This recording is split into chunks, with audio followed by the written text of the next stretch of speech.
Oh, yeah, he kind of fell off. no, Yeah, he's getting back on there. He was like Right. riding on here, I think. And make sure he's set on. There we go. There we go. Yeah, now everything's we're good. good. He might fall midway through the show. He might collapse. You never know. Not Cena. He's gonna hang in there. Yeah, he should be able to figure it out. Cool. So, I think that I've been lifting for a long time, but I don't know. I don't know if I've been lifting a long time now that we have you here. When did you start your journey? When did you start lifting weights? At approximately 10 years old. Oh, So wow. 1960. And then how'd you get exposed to lifting weights? I always thought about why, but probably because I saw it in like muscle magazines. Back then, we were getting in the newsstand like I think Strength and Health, and some other Swedish and some mostly English magazines. And I must have seen those because I was bitten. Do And they mo- were, yeah. Do most people in Norway speak English? Yeah, now. Yeah. Back then, probably not so much. But now. You spoke and were able to read English at a young age? Yeah, we were already learning it in school, and okay. I studied it extra because I was so interested in this thing, and I was reading all the English and American magazines. I had Iron Man magazines back from 1936. I just bought back issues and kept buying, so I had them all the way since the beginning. Probably read Wow. every Iron Man magazine that was ever printed, except for maybe the last few years. Yeah, that's amazing. And you just got fascinated with it at the age of 10, and then you just would you try to find a gym? I mean, where do you go when you're 10 and you're into lifting weights? Like, how do you figure out pick up some rocks or something in your backyard? Practically, because there was no gyms. There was not even a weight set or a dumbbell in my entire town, as far as I know. Wow. My first dumbbells I made up when I was 10 was basically out of birch wood with the handles in between. You made your own dumbbell. Yeah, and I used to have it like in big, back then we had running water, but my mother had this bathtub, which is like a sink bathtub. If you've seen it from probably here in the U.S., you would go back into the 30s, since in the back country where you had that kind of thing when you give kids bath, And that tub I filled with water, and I used to just keep the dumbbells in there so they kept they had the weight on them. Right. Because otherwise they dry up and get too light. So you work with a lot of strong people because you have your own gym in Southern California, and do you make some of these younger guys? Do you make them first make their own dumbbell? No. Teach them kind of the old school ways of doing things. Yeah, no, that's a long time ago. Yeah, I still have the first dumbbells that I ever bought, which was pair of I think 3 kilo cast iron dumbbells, and I still have them. Do you kind of collect some of the? Because you mentioned the magazines. Do you collect some old weights and stuff too? I got a couple friends that do that. Yeah, I didn't, unfortunately. The things they have are because my older brother, actually kept it, and I've got it back when he passed away. But all the magazine, all that stuff was thrown away at some point. Oh, so he was into lifting too. Did you guys No, lift together? No, Oh, not okay. at all. Not at all. But he somehow, because I went to America, so when I was I basically haven't been back or living at home since I was a teenager. So yeah, he think got it from my parents' house, and then took it to his house, and he actually used it for a while. I think, Who was like a big? Was there someone in particular that was a big inspiration when you kind of cracked open some of these magazines? I think Bill Pearl probably my greatest inspiration, The five, and even five now, sets of five. yeah, even now, I mean, he's a fantastic guy. I actually read about all these different strongmen, and I think I actually had the benefit of not being in a commercial gym where people that were doing, coming up with things that weren't also, necessarily the best things to do. I read absolutely everything, and I tried everything. I was particularly good at because I was training by myself. lifting one arm lifts because this, the old man strongman and barbell guys, they were lifting one-handed lifts before you start having the formal weightlifting. And I was very good. I could almost lift as much on my on one hand as on There he goes. two hand. Died. He bit. Yeah, John Cena just bit the dust. He was riding on my my microphone. He fell off. I don't know what happened there. Bill Pearl, I think he's the one that wrote a book called Keys to the Inner Universe. Yes, It's an interesting title of a book for a book that's about lifting weights, but I think sometimes that's the way that we view it because we're so drawn to it. Yeah, that's true. Yeah, that's a great book. I have a copy of it, but not back then. Of course, I Right. didn't have any of those things. But the magazines were very good, and they were, this would be pre-commercialization of bodybuilding and stuff like that. So the real articles were real articles written by people that really were doing what they said they were doing, and there was a lot of good practical programs that you could use and stuff like that. So. Did you find someone like in your area or in your town that competed in some sort of lifting, or like what was the next progression from there? All the way till I was 16 years old, I never trained with anybody other than I brought friends in and they trained with me for a little while, and then of course they weren't as enthusiastic about it as me. But at 16 I went away to school, to secondary school in a big town, and there they have the gym, and there I met all like-minded people in a gym, and we actually worked out in a basically like a health club, like back in the 60s, would be a health club, had chrome equipment and so forth, but we had some heavy stuff too. So, and there were some of them were weightlifters, and some of them were just bodybuilders, and powerlifting was some brand new at that time. And within a year or so, I think we outlived that place. We were getting too strong and too rowdy, and they wanted to take away the chalk and stuff like that. And all of a sudden, we said, "F that," and went and opened our own place. So I was the first chairman and the founder of a club. I was only 17 years old at the time, but all the other guys were adults. But I sort of like a little bit of an organizer. So we organized a club that's called KK67. It's called Kraftsportsklubb 1967, and it's been in existence since, and it's still one of the premier powerlifting clubs in Norway. Back then it was weightlifting, bodybuilding, and powerlifting, which was the three strength sports that were available. So we did all of them. But because of weightlifting was an official Olympic sport, we were able to, because we were a weightlifting club, we were able to get the best equipment. We were able to get all the Eleiko bars, all the bumper plates, all the stuff like that. So we had a very well equipped gym for the time. Better than anything I could find when I came to America a couple of years later. Yeah, so it was very, very good, and we were actually, selling memberships to other people to come and use it. So it paid for us to go and compete in competition around the country.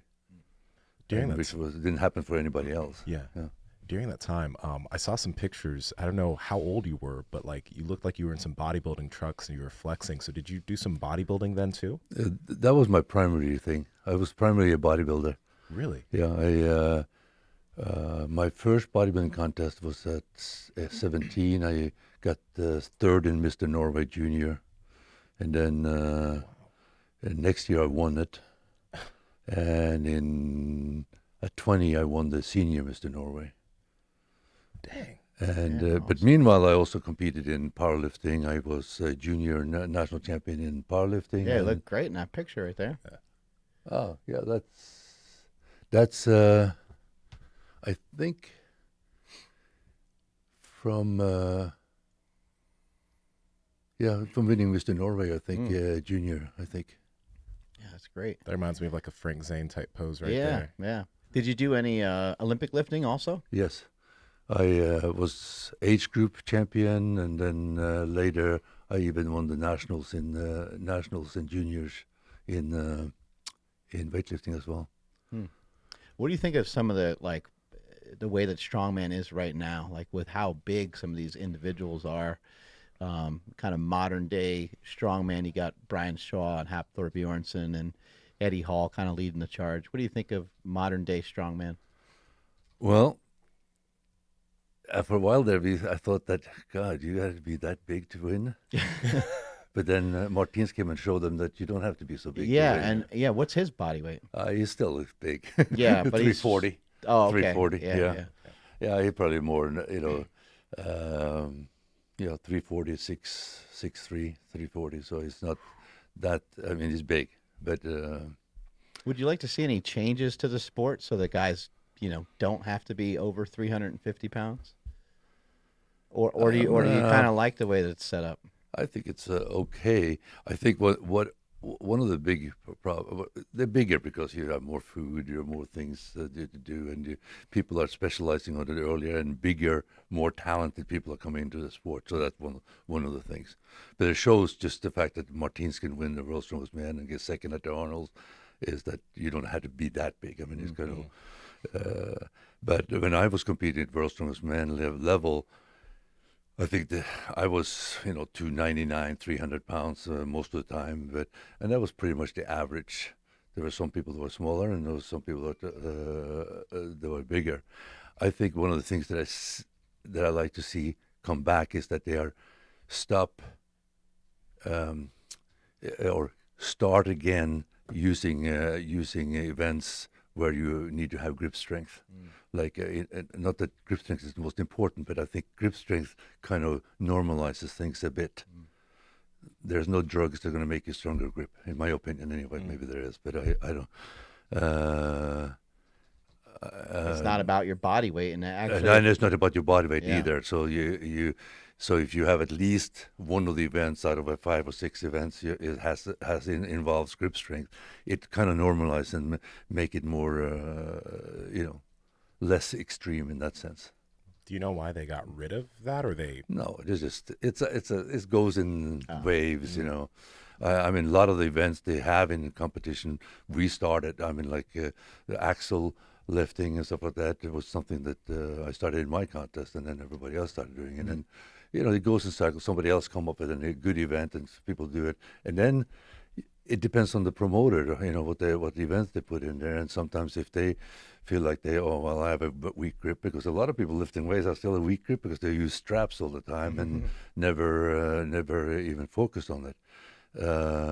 They say, but take that out so you don't need to worry about that part, You probably still crush a lot of these guys when it comes to grip, even now at your age. You're 60. How old? 69. 69. Yeah, I'm actually current world champion in the open class in a couple of events. And what type of events do you do for grip strength? Like I like the more lifting type events. So I'm current world championship in the one arm rolling thunder lift. Yeah. And in the double overhand axle deadlift. How much can you pick up like that? My best is 220. Yeah. Kilo. Yeah. Kilo. Like around 440, right? Yeah. Yeah. Oh my God. And then what about if you were to pick up 484. 484. 4 is my best. And and the world record is 237 and a half. It is 521, 523, Wow. I think. Is that Felix? Does he have that? No. Felix has I've never been beaten by Felix in that particular event. Try to pull up a picture of him. We did 220 both at the same time, and in legitimate competition, I only seen one other lift between the 220 and the 237 and a half, and that's a 225 kilos that Russian guy. Kirill Sergev, the big bench presser. big bench presser. Yeah. He can pick up he picks up the rolling thunder, kind of casually. It's pretty amazing. Yeah, he's very strong. Yeah. He did 225 I think the world championship I didn't go to. I wasn't there, but I think I saw a video where they're like, this is like near a world record, and he's just like in the middle of like a workout, and he just like picks it up with each hand. He's a monster. yeah, it's very Insane. When it comes to when it comes to grip, like how do you build that up? Because I know it's, problematic for a lot of people. Yeah, in my case, I probably have natural strong grip, but of course I've lifted weights since I was so young and used my grip the whole time. And when I started in strongman competition, which I started when I was in my mid-40s, I usually would win the farmer's walk because because of the grip. Here's a shot of Mark Felix with like the biggest damn hands you've ever seen in your life. Yeah. Unbelievable. So you're saying like to build up grip strength, what are some things? Yeah, actually, I have now I focus a little bit more on it than I did before when I was in strongman competitions. But the main thing is that you use your grip when you're training.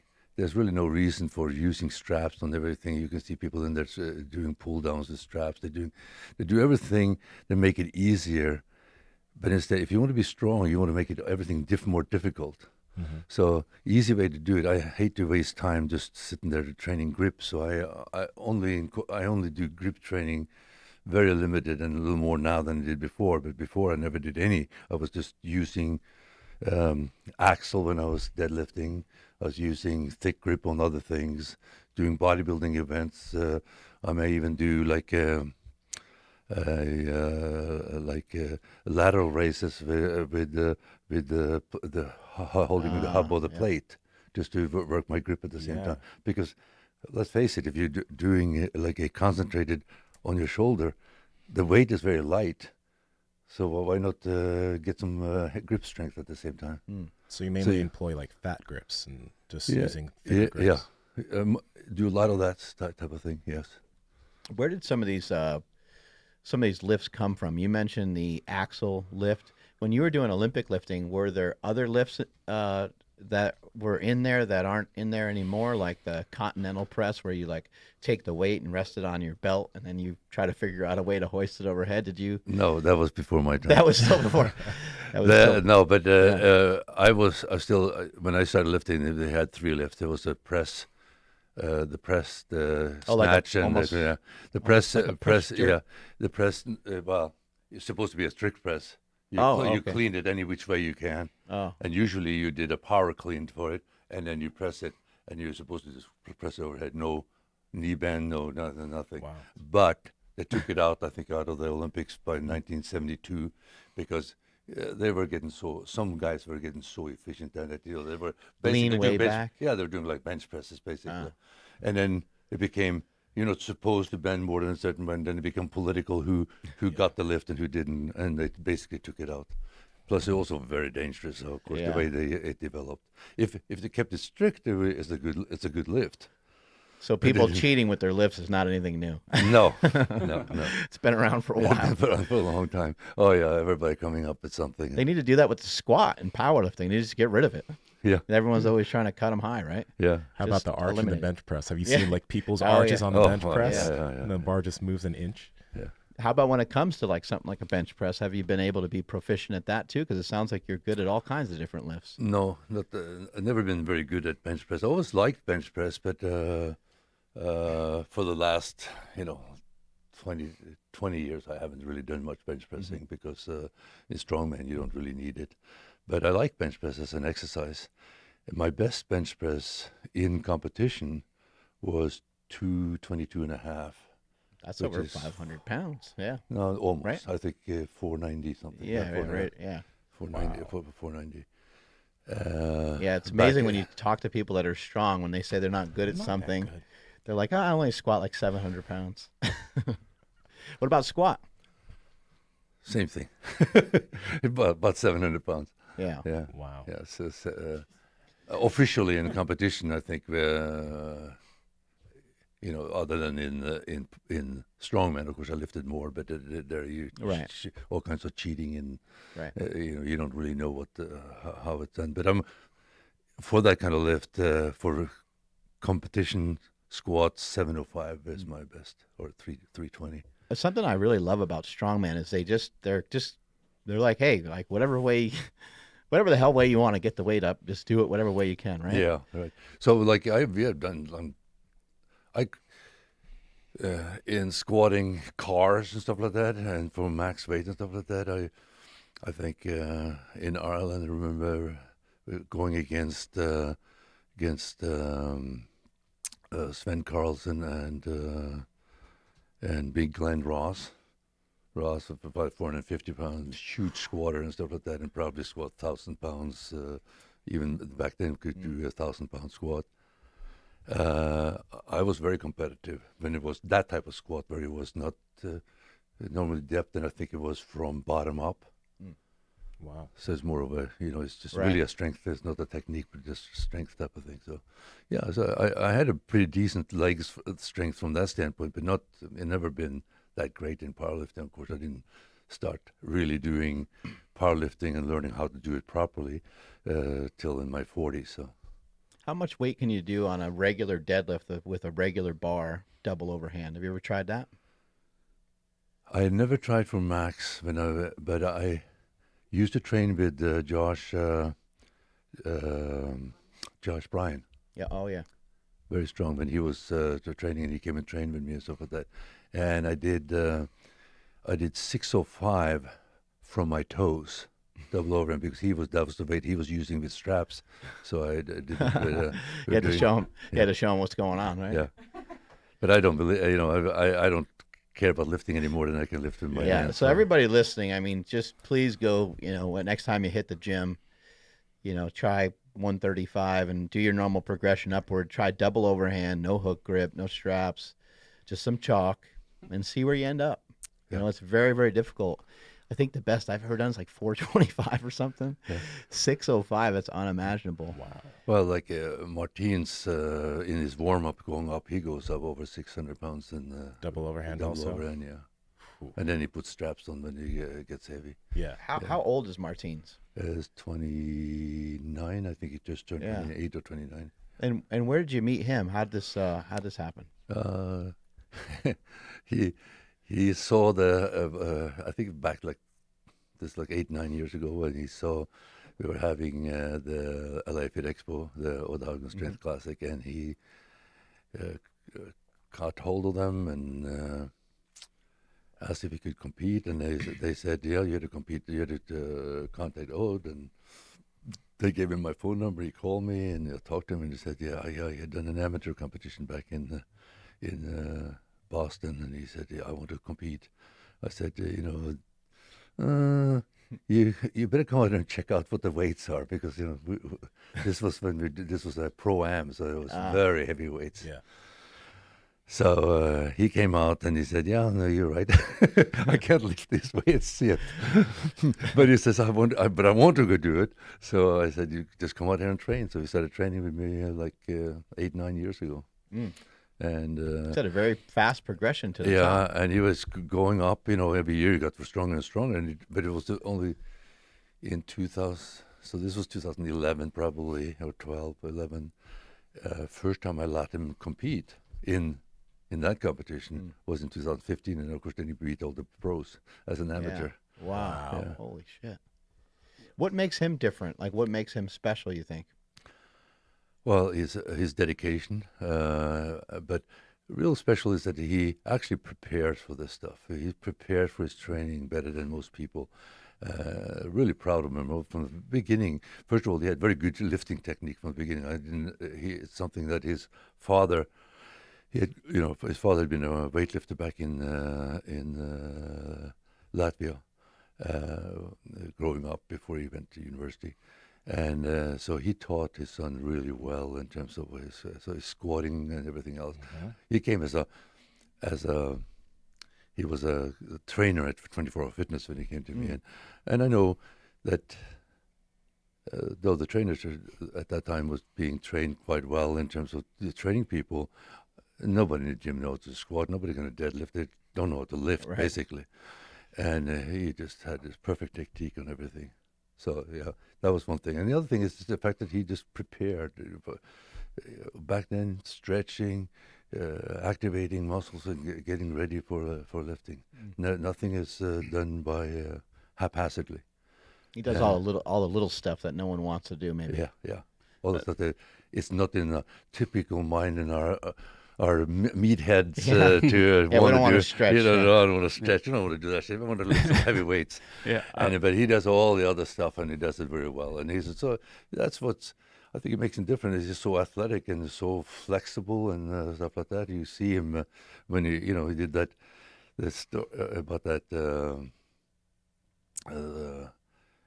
world record on the Was it the stone?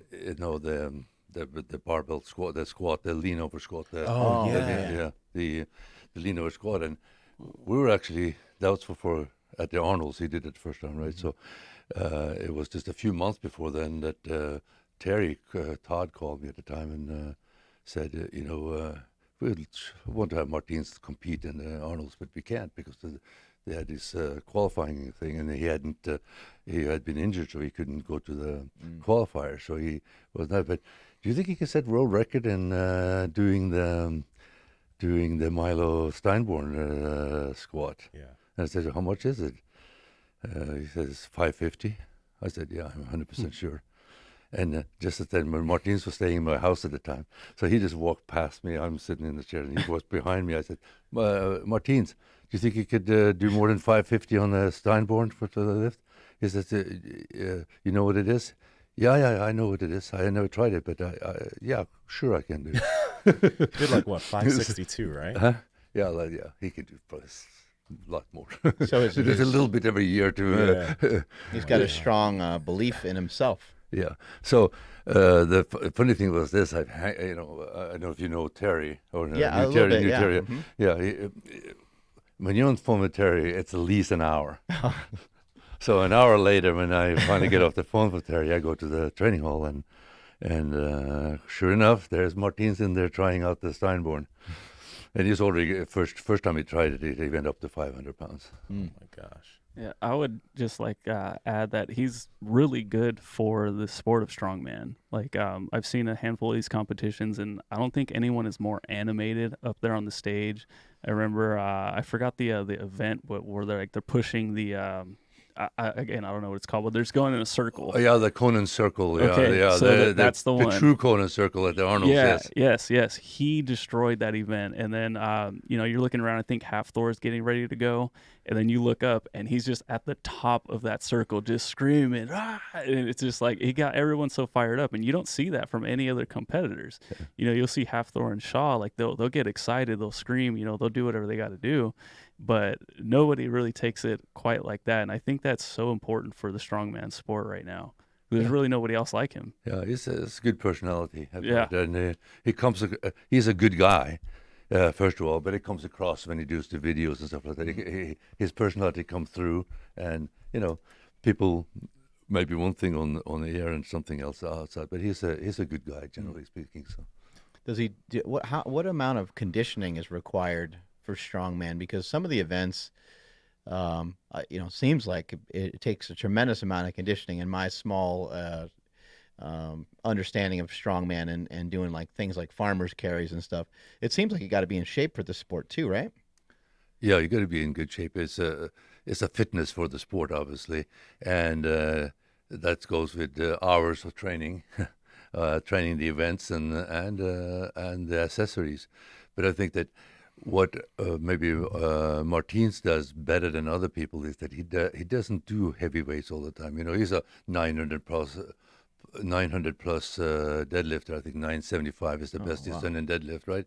But you hardly ever see him do 900 plus deadlift in the gym. I mean, once in a while he'll do.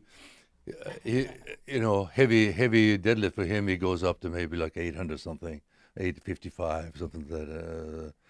And then, before a big competition, he may go over 900 and do a few reps. Is that some of your training philosophy as well? Or do you kind of think that let's let's do it on the platform? Yeah, sometimes less is more. If you, I think that one of the biggest problems, a lot of the athletes today is that they're all the time just training hard, heavy, and it just translate into and heavy and strongman is very heavy. Yeah. So they get injured, and stay injured. Not that Martins has a share of injuries also, but he is very intuitive and back off right now. He's supposed to be competing in Dubai, but he's not going to because he had this nerve problem with his neck that translated into taking all the strength out of his one arm. So, but he's come back already. He's almost ready to go again. But he's going to wait and probably do like the team championships in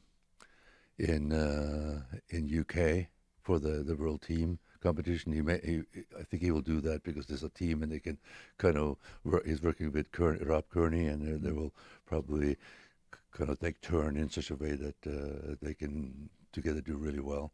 And then he's going to do the Arnold USA at the Santa Monica Pier and qualify for the next year's for Ohio. Do some of your lifters, do they do like actual like cardio training? Like, is there any reason to do sprints on a bike or, anything like that?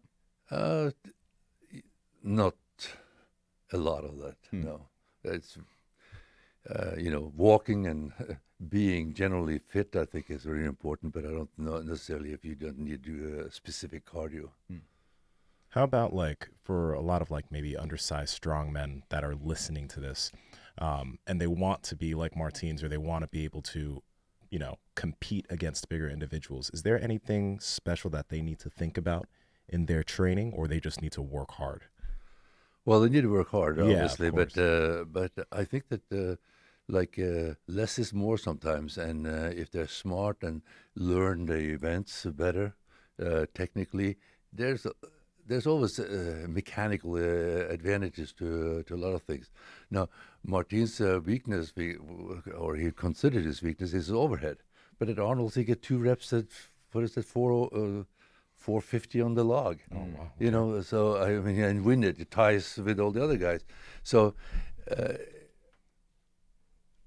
but a lot of times you'll see him doing more technique on the log because he doesn't have the press or just the regular the static press of some of the other guy like Thor, Half Thor, for example. He uses no technique. I mean, I think his overhead could be so much higher if he actually learned how to do properly. But he's so strong, he still win without doing it live. Yeah. But you could see it in training when he and Martins trained together. They were the super heavy. I think there was a log. They were doing log lifting with maybe like 370 or something like that, and they're doing reps and doing sets. And I think they were supposed to do five reps on 5x5 almost on it. I think that's what they were doing. I could be wrong, but it was something like that. And Martins, easily did 5 reps, and then Thor barely could do the first set with 5 reps because he's just pressing it, and it's very not very efficient. And then the next set, Martins does the same thing, and the next thing, and next set, and Thor's performance steadily went down because it was all depending on his strength and not using any technique. Yeah, I think that's a big thing that people can get from that because, like you said, he's not doing heavy work all the time, but his technique. And Andrew and I, we were on Martin's Instagram yesterday, and I was looking at his lifts, and it's just the way he moves. You can just tell that he just moves so well for the size that he's carrying. He moves like he's 100 and something pounds as a weightlifter, but it's crazy how good his technique is. Yeah, that's if you're smaller, you got to be better. Yeah. And in strongman, you can be just as good as anybody else. I think that. What's happened with the deadlift over the last few years? Because you're mentioning that Martins does around a 900-pound deadlift, but the deadlift really exploded. Like a common deadlift for a strongman, I would say maybe like 5 or 8 years ago was like 800, and it was a little more uncommon to see 900, and you weren't really seeing now. Yeah. Now it's like I think there's been 4, 5, 6, 7 guys to hit up over 1,000 pounds. And what has happened is that over the last 5 to 8 years, they started having a deadlift in every strongman competition. It's become like beside stones is the main event, and To some degree, that's unfortunate, but it's been great for us for deadlifting. I think he has this, deadlifting is just unbelievable. Yeah. Where the level of deadlifting has gone to. That's because they train it all the time, and but I think it does require a special body type to be really good in it. Mm-hmm. You know, I mean, some people do much better on the deadlift.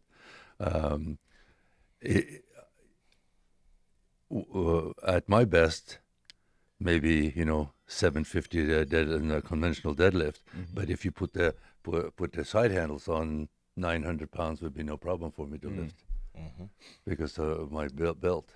Right. And then, somebody like you mentioned, Glenn Ross earlier. Someone like him, he might struggle a little bit more with something like a deadlift. If you're shorter framed and thicker, it might be a little more difficult. Yeah. Right. He didn't, but yeah. He was a big deadlifter too. Yeah. He was pretty good on, yeah. Not pretty good. He was amazing with the setup that they used to have at the Arnold with the Hummer tires. Yes. They don't really do that one as much anymore. I haven't seen that one in a little while. And even his deadlift, though, he didn't lose his positioning when he was doing that. Like, you notice, I don't know if it's maybe because of his height, but a lot of the other strongmen, like their hips are leaving him when they start. But his deadlift was so good. Yeah. This guy's pretty and him too, yeah. But Brian has become a very, very good deadlifter as well. Obviously, he's one of the best there is also. But of course, he has his so much size to do it with. Yeah, his deadlift has progressed a ton. Who's the strongest person? Who do you think the strongest person that you've ever seen is? I think the most accomplished strength athlete I've ever seen is Sindronas Savikas. Yeah. And he's probably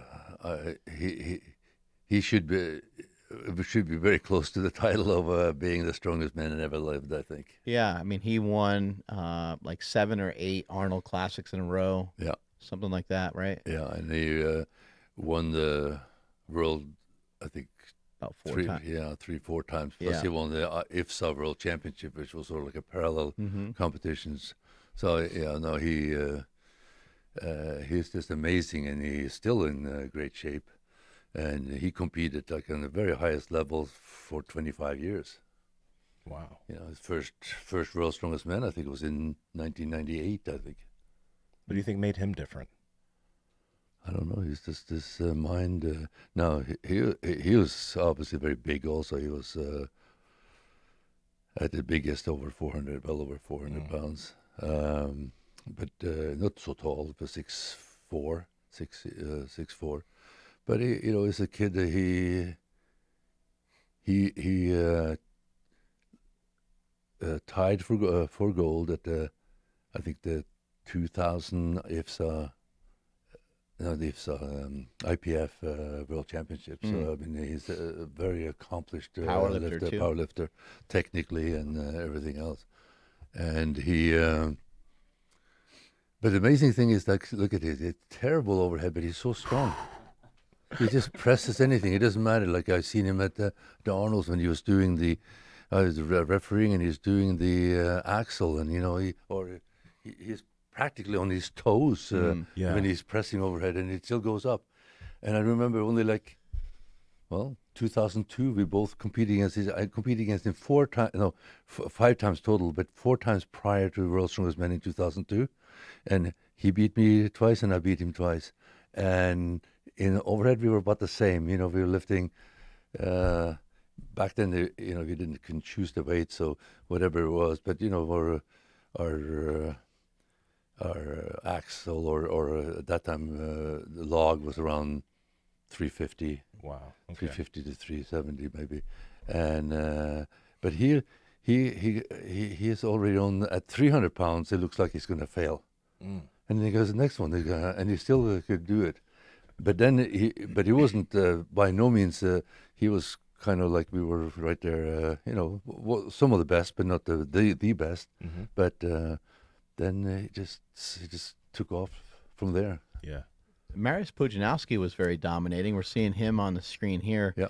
Would he be able to thrive in the kind of land of the giants that we have now? I don't think so. He's an unbelievable athlete, but but he depended a lot on his strength. His Right. technique, his deadlifting wasn't particularly good, but he would never give up. I mean, he was Yeah. like the Energizer Bunny. Yeah. He just keep going. He's very lean for a strong man. Yeah. He was shredded. He looked yeah, like a, yeah, looked like three, you know, and I don't know what year this is, but he was probably over 300 pounds here, and he's not that tall. What about someone like Benedict Magnuson? Benedict Magnuson had some amazing strength, and as far as a deadlifter, he still has the highest deadlift. I think without straps, he still has the highest Yeah. official powerlifting deadlift. And then as a powerlifter, he was pretty darn strong, and as a strongman, he did pretty well. But it seemed like maybe he was a little distracted and maybe not focused, but it seemed like he had a lot of talent. Lots of talent. Very strong guy, obviously. When you have that kind of deadlift, you can do pretty much anything, and he's very athletic too. But yeah, I think it wasn't what he wanted to do, probably more than anything else. You got to want to do it, but Yeah. he is one incredible deadlifter. So I think he kind of liked to just do the deadlift, and he thrives on that. The deadlift is would you say, in your opinion, kind of the centerpiece of strongman? It has become so, and truly, in some ways, picking up a weight from the ground is pretty basic and primal.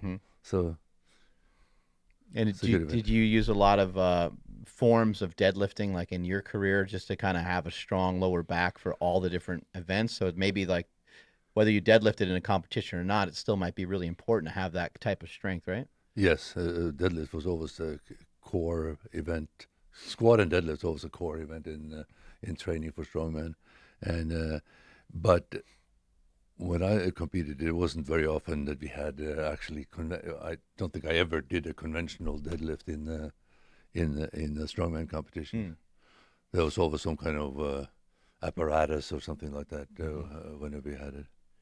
Did you do you ever like use hook grip in your training, or do you always use like double overhand or straps? Has there ever been a reason for you to hook? Hook. Yeah, yeah. No, and I would love to be able to hook, but it hurts too much. Yeah. You had to practice a lot before you can do it, and I am bothered with it because I feel like if I'm going to do double overhand, may as well do it open hand and get stronger. Yeah. But Your phone? I don't know who's somebody's phone, but Probably Ed Cohn calling us. yeah.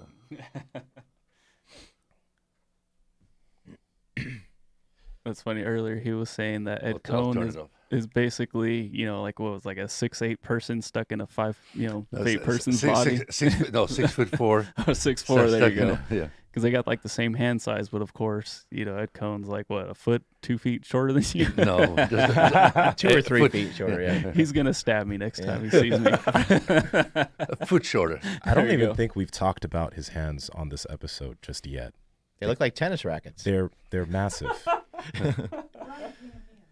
Yeah. Well, I'm hoping that he punches you today. That's what I'm. I'm hoping that he punches you and not me. Yeah, you got some wide hands. Do you have is your family like heritage? Are people big in your family? No. Really? You're No. just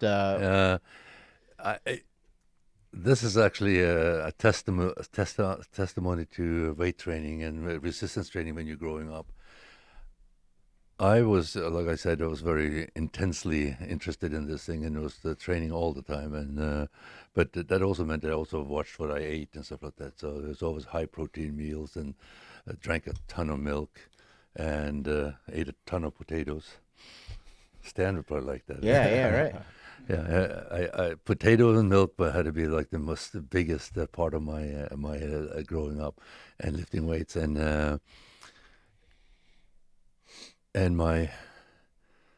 the tallest. I have a very big family, actually. Extended family. If you look at all from my parents, brothers and sisters, there were so many of them, but nobody was big. My father was probably 5'7", 5'8", and my mother was like 5'4", 5'5", not that range. And my brothers were, like one is like one that might be 6 foot tall. That's probably the only other person in my entire family that is 6 foot or higher. And I have one brother is like 5'7". Mm-hmm. He always was like half my size when I was weighing 120 to 140 kilos, and he weighed 60 kilos. Yeah. Yeah. When you came here too, like I think you played in the NFL, right, for a little bit? Very short. When I in college, I signed with the Redskins. Okay. But didn't pass the physical during this. I went to many other camps and stuff like that, but I didn't get on the squad because I tore my groin running track in the conference championship. I tore my groin in the finals. I got the finals in the 100-yard dash in college, and but in the process tore my. Probably shouldn't. I didn't do that much training on the running. I was doing most lifting, but I was very fast. But it's not very efficient probably. So Yeah. I tore my groin really bad, and it wouldn't heal very fast. So I didn't make it, and I came to California, and then next year I went and tried out for the 49ers and signed as a free agent for them. Played a few games. Mm-hmm. Had a bad ankle sprain that put me into injured reserve, and then was let go after the season started, and of course I didn't get picked up. Gotcha. So because but I could have probably gone back the following year, but I went to grad school instead. Okay. Did you play football in college?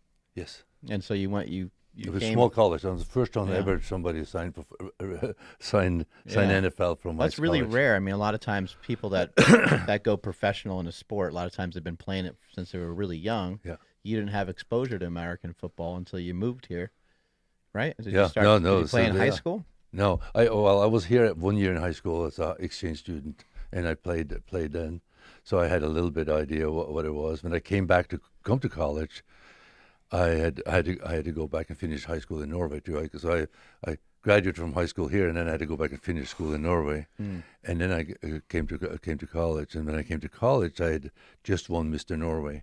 And all I wanted to do was do bodybuilding when I came here. But like I said, there was no weights, and the weight room was so poor that when somebody started pushing me towards, say, "Hey, you should come and play football," I went to start playing football. Yeah. Well, didn't have much success the first year because they put me like in middle guard. I remember, like in the defense, and I had clueless what was happening around me. I Yeah. just could knock the crap out of me. I mean, the strongest, the fastest guy on the team, but I was not Right. totally inefficient, right? So they figured out they pulled me out and put me on the outside as a defensive end, outside linebacker type position, and then I excelled for the next 2 years, and NFL started looking at me. After that, did you head into more did you head into like Olympic lifting? Did you head straight into strongman training, or was it bodybuilding? It was pretty much bodybuilding, Okay. yeah. And I just did everything else as Yeah. well. So in college, like I said, it's like I bodybuilded. I competed in AAU Junior Mr. America while I was in college. Okay. It's in the middle. I think it was in the middle of the football season. So you imagine I wasn't exactly in best shape, but Yeah. but I competed. And I met a lot of guys that became very big in bodybuilding from that time. But anyway, I also competed in wrestling Mm-hmm. and Oh, competed in track. And in track, I like I said, I ran 100. So I ran a relay. I ran 100. I high jumped, shot put, and discus. Damn. That's a lot of I range. never meet. Yeah. So, in shot put and discus, of course, I was in our conference. I think I won every time. I think I had mostly like almost undefeated. But I was competitive in 100-yard dash too. Mm-hmm. Why do you think some of these other countries are so strong? You know, like Norway and Finland and Iceland, and got any theories on that? And I don't know. I think it's just a focus. But there's a lot of. There's also genetics, obviously, but the Icelanders have got to be. It's like only 300,000 people there, and they are so many people there, so strong. not only strong, the CrossFit girls are like Yeah. unbelievable. Yeah, they're crazy. Yeah. So, and there's also some guys in CrossFit from there too.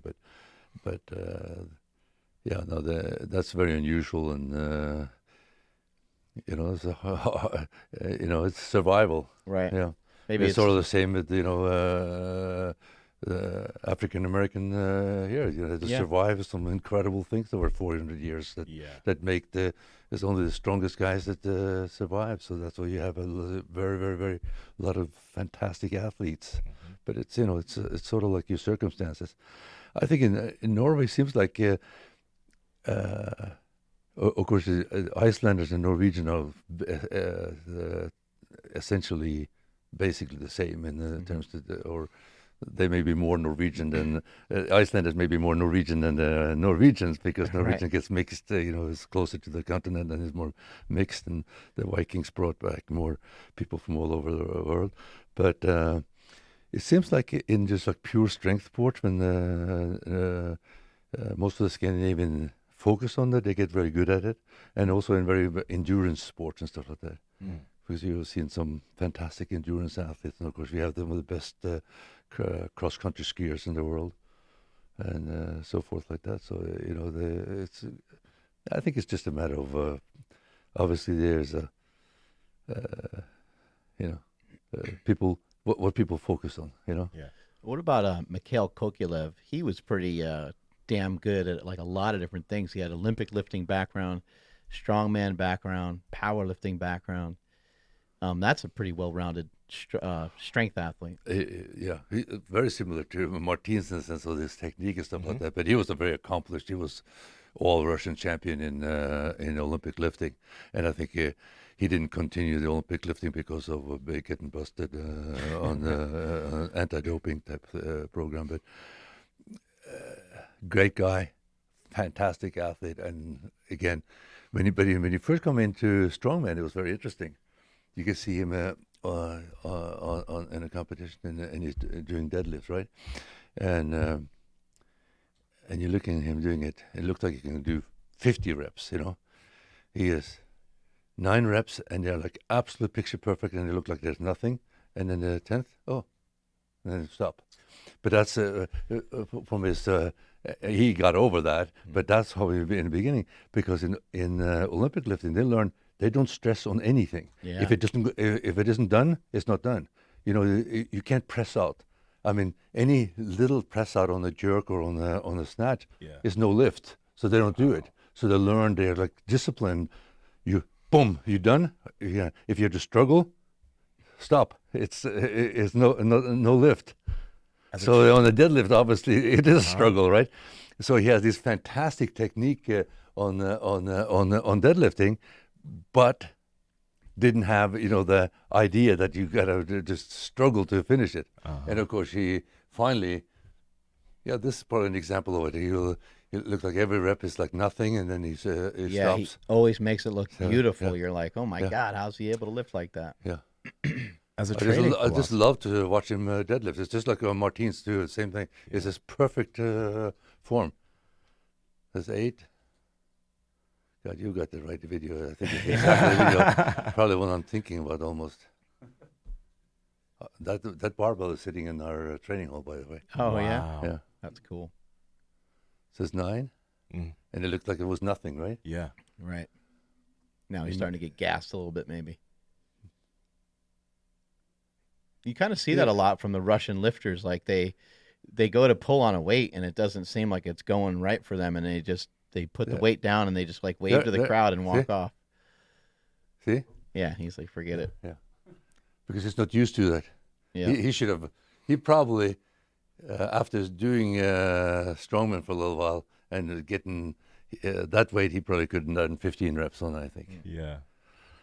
As a training philosophy, though, like it makes sense in terms of, I guess, lasting for a long time. I mean, of course you want to push through it, but he's like, it might not go well for my back. Just drop it. Yeah, but that wasn't what it is. Yeah. It was just the fact that he was trained not to strain on the lift. If you strain on the lift, it's a no lift. Yeah. So it doesn't help. You strain and finish it, but you don't get it anyway. But of course, in powerlifting or in strongman, you can strain all you want, and Yeah. if you get it up, you get the lift, right? Yeah. So no, he learned how to do it. I mean, he could squat 400 kilo, deadlift 400 kilo. What else? He was doing some Yeah. incredible feats of strength. He did doing like in exhibitions back to back. He is total legit. No fake weights, no fakes, nothing with him. He is a super athlete. Yeah, he's He should have been world's strongest man. You know, he should, but I don't think it line up. It didn't line up for him. And it takes a lot of concentration too. Yeah. I mean, you have to have a really good. You have to have a good year. You might even need a couple other people to have a bad year. Yeah, of course. And a lot of things got to line up, and you got to, like you said earlier, it's got to be something that you really want to do, Yeah. and it's got to be something that you're super, you stay super connected to and dedicated to. Yeah. How have you been able to lift for so long? Like we just dropped a little bit about longevity. How have you been able to train for so long? Well, as you're getting older, you're getting a little smarter, luckily. So I know when to back off also. And, you know, I look at it like this is a lifetime activity. So for me, this is what I'm going to be doing. I remember when I first walked into that gym I told you about before, when I was 16 and I was hanging out with these old guys. They were probably like 25, 30 years old at the time, you know, real old guys. For me, I was only 16, 17. And they said, oh yeah, this is what we're going to be doing. We have one foot in the grave and the other one in the dumbbell. You know, this is what we're doing. And that's always stuck with me. Yeah, no, yeah, you had to know to back off, but you need to, you know, I mean, I found myself, you know, overdoing it at times also. You know, you think you at one point and you get off and then you come back and you try to jump right back in. You don't take your time to build it back up. And I'm certainly guilty of that as well. But I think common sense has prevailed most of the time. So that's why I'm still here. You look like you're in pretty Excellent. good shape right now. Or do you pay a lot of attention to your nutrition as well? Yeah, I watch what I eat, and I'm trying to keep my weight down a little bit. And I'm down around 120 kilos right now, 265-ish, and which is the lightest I've been in a long time. Wow. But I also kind of getting back into cycle training because I was off for almost 6 weeks, 4 weeks for because I got ill after surgery. And really couldn't train. And then I had to travel for 2 weeks and go to Japan and go to Russia and do that stuff. So I didn't have. So it ended up being like 6 weeks of not really any kind of focused training. And it really, at nearly 70, it affects you more. I think. I mean, I could have done that in the past and probably not felt much of it. But now I feel like I really had to build up from scratch. What do your children think? Are they sometimes like, Dad, like, dude, you're nearly 70 years old. The fuck you doing? Crazy. Do any of them work out? Yeah, I think all three of them are active, but Yeah. none really. Not weight training. No, not really. How about the surgery? What was the surgery on? The surgery was actually just to get rid of. I had like a lipoma on my shoulder and on my back. I've been there for 35 years. I remember when I started seeing it, but it hadn't really changed. And every time I talked to the doctor, they say, "Yeah, no big deal. You could take it out, or you could leave it in. It's obviously nothing wrong with it." And but you can take it out, so we can schedule it. And I never found a time in my schedule where because if you do it, you're going to have to stay put. And not travel or not compete, certainly. Mm-hmm. But the reality was that if it was just for the surgery, I would have been back in full training after 1 or 2 weeks. Yeah. I had the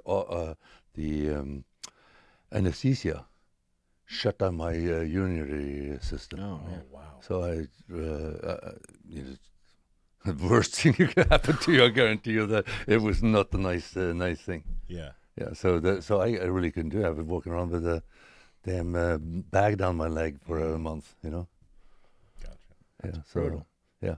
No, the surgery was totally perfectly fine. The doctor said, you know, never anything seepage, no nothing. It just healed like in a few days. Mm-hmm. I swear I would have been lifting, based on what he was telling me ahead of the surgery. You know, it was many weeks. Yeah. based on what I saw, it would have been few days, Mm. and I would have been lifting. I would Yeah. be a little careful, obviously, because you don't want the incisions were pretty long. They were like up to 4 inches, so that's pretty long. So you wouldn't want it to be tearing open, but nothing. It was very good, but. My body shut down, so Yeah, I couldn't do anything for a month anyway. So How'd you lose weight? just careful with eating. Just paying attention. Yeah, paying attention pretty much. The losing weight would be very easy if you just gave up the beer. That's difficult to give up. Yeah. A couple of beers after training is very important in my opinion. So. And I'm not going to deny me that, so I have to deny myself something else instead. Mm. Yeah. But I could probably lose another 10 pounds probably. But this was actually my goal, to get down to this weight. Yeah. So I see if I can stabilize at this and get strong at this weight. And it's hard because now you're starting to work on getting stronger again. Yeah. And then you're going to want to kind of like pack on the Yeah, sides. but it comes down really fast too when you're doing that. So if you're trying to keep it down, that makes it a little harder to get the strength, I think. Yeah. Back in '99, that's when you won America's Strongest Man, right? Yeah. Do you remember what your nutrition and your training looked like back then? Yeah, I very similar to now actually, Yeah. in a sense. I was training specifically for strongman, but I also did some, But I used to, I adapted pretty much West Side way of training to strongman. Oh wow. But I involved, but I did the squatting and the deadlifting and the bench press and stuff like that. But it was also had the log lifting and all the other stuff. So it was really geared towards strongman, but using. And I think one of the things we were talking about longevity that I think it's very important. I do a lot of explosive work instead of just very heavy stuff. So I limit the amount of absolute lifts, and that's the same back then. I would maybe do kind of once or twice a week or some kind of absolute, but most of the training were dynamic speed training. Wow. At And lighter weight. yeah. And do you continue to maintain that through your training even today? Yeah. Oh, Yeah, wow. yeah. I still use bands and sometimes chains even and stuff like that to moderate my training.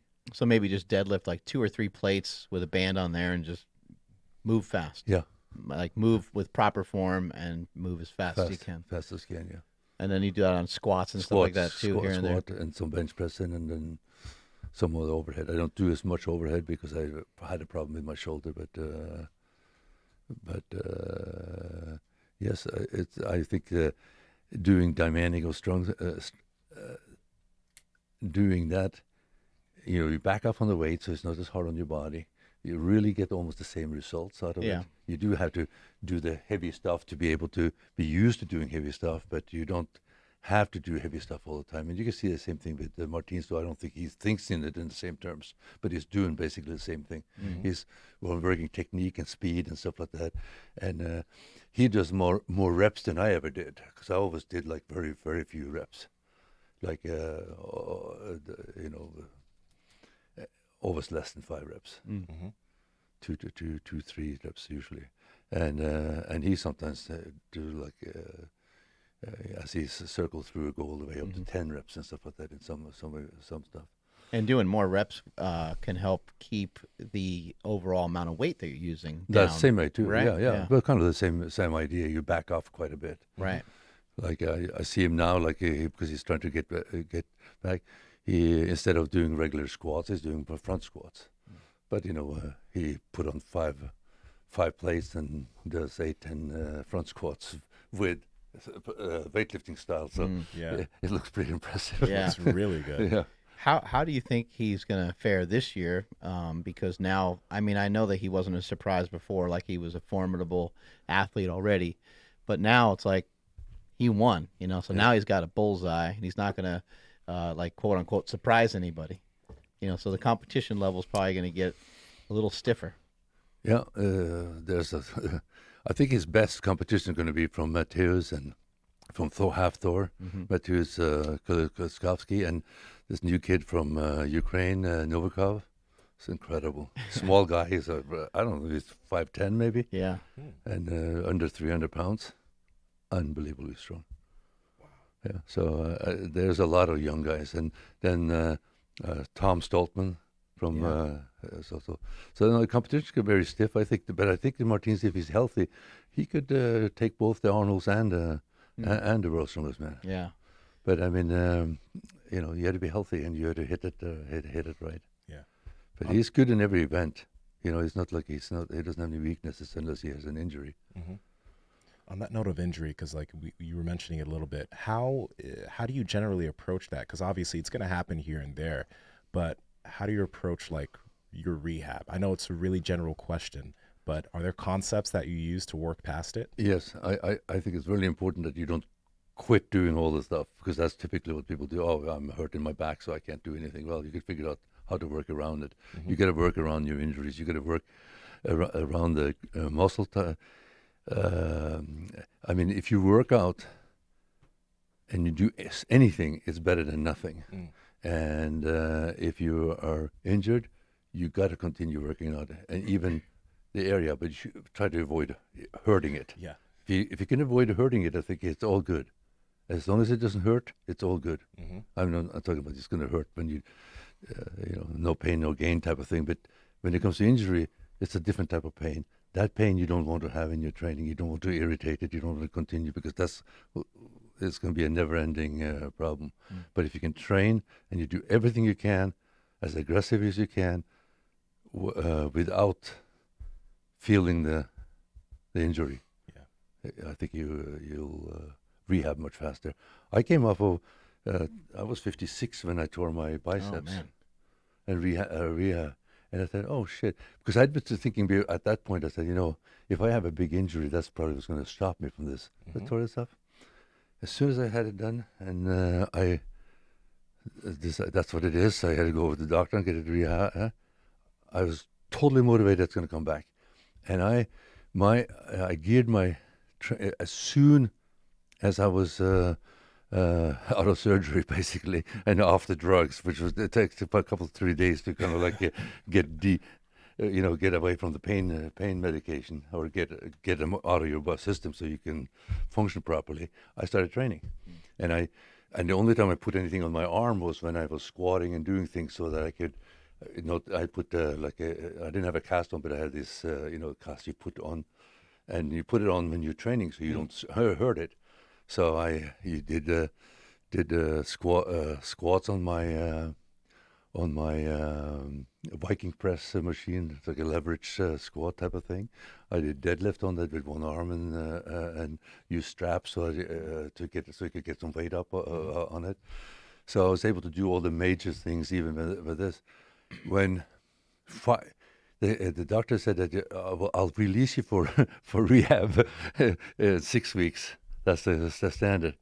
In 5 weeks, I told her, I said, you got to release me. I got to get to rehab. And when I went to the rehab, 5 weeks, 1 week earlier than I was supposed to, the physical therapist tested me. He says, you are 99%, on everything, your range of motion, everything is, perfect. I can't do anything for you. I can take your money. You can continue coming here, but I can't do anything for you. Whatever you're doing, continue doing it.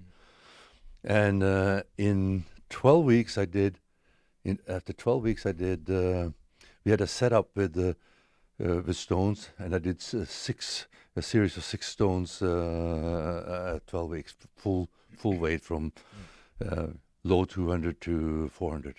Wow. After tearing your bicep. Yeah, and that was 12 weeks. Wow. That's when a little more apprehensive. Probably wasn't as fast as I was before I did it, because I was really concentrating to make sure I had it right. Yeah. But I did it. And I noticed that some of the guys coming back from it, I think they're not approaching it right. You need to activate it. You need to make sure that you don't hurt it. But because when you cut things and put it back together, a lot of little things get deactivated. If you have a lot of little muscles that we really don't know what they are, Right. and those little stabilizers and connectors and stuff like that, they get so bad. So if you start doing it, when you start doing it, you can start doing it with 1 pound. Doing curls with 1 pound or with no weight. You can't go with 5 pounds, even if you can do it, because all of a sudden you start hurting. Well, Right. it's nothing getting injured, but you're hurting those muscles. They are so deactivated that you can't do it. So you got to be really, really careful and go really, really small steps, but start really, really low. But then you can go really fast. I think be very aggressive. Do you ever figure out or sit down and think about like why? Like why are you doing this? Like why have you lifted for so long? Is it just something you just simply just love? You love the challenge of it? What do you think gets your gears going? Why you stay connected to it so hard? Well, I think I kind of decided that that's who I am. Mm. I'm strong, and that's if I lost strength, I would lose who I am. I think. I think it's So you sort of gotta keep lifting. gotta keep doing it. What's the craziest person you ever met in this sport? Because there's got to be a couple of like when we watch this sport and we see the guys bleeding out of their nose and we see someone yelling at the camera and stuff. You had to have run across some wild characters or seen some wild stuff. Like, what's the kind of craziest person you've run into? That's very simple. With Johnny Perry. Oh, I've heard. Yeah, I've heard. Have you heard of him? Well, I couldn't tell any of the stories that he tell because they are too absolutely wild. But I do have one story. He. You gotta love people like that, right? This is in 2001, right? Yeah, right after it was actually like 9/11, so this was like around the 17th of September. Okay. They still had this big strongman thing in St. Louis, and we flew in from Europe, me and Sven and some other Europeans. We flew in to compete in it.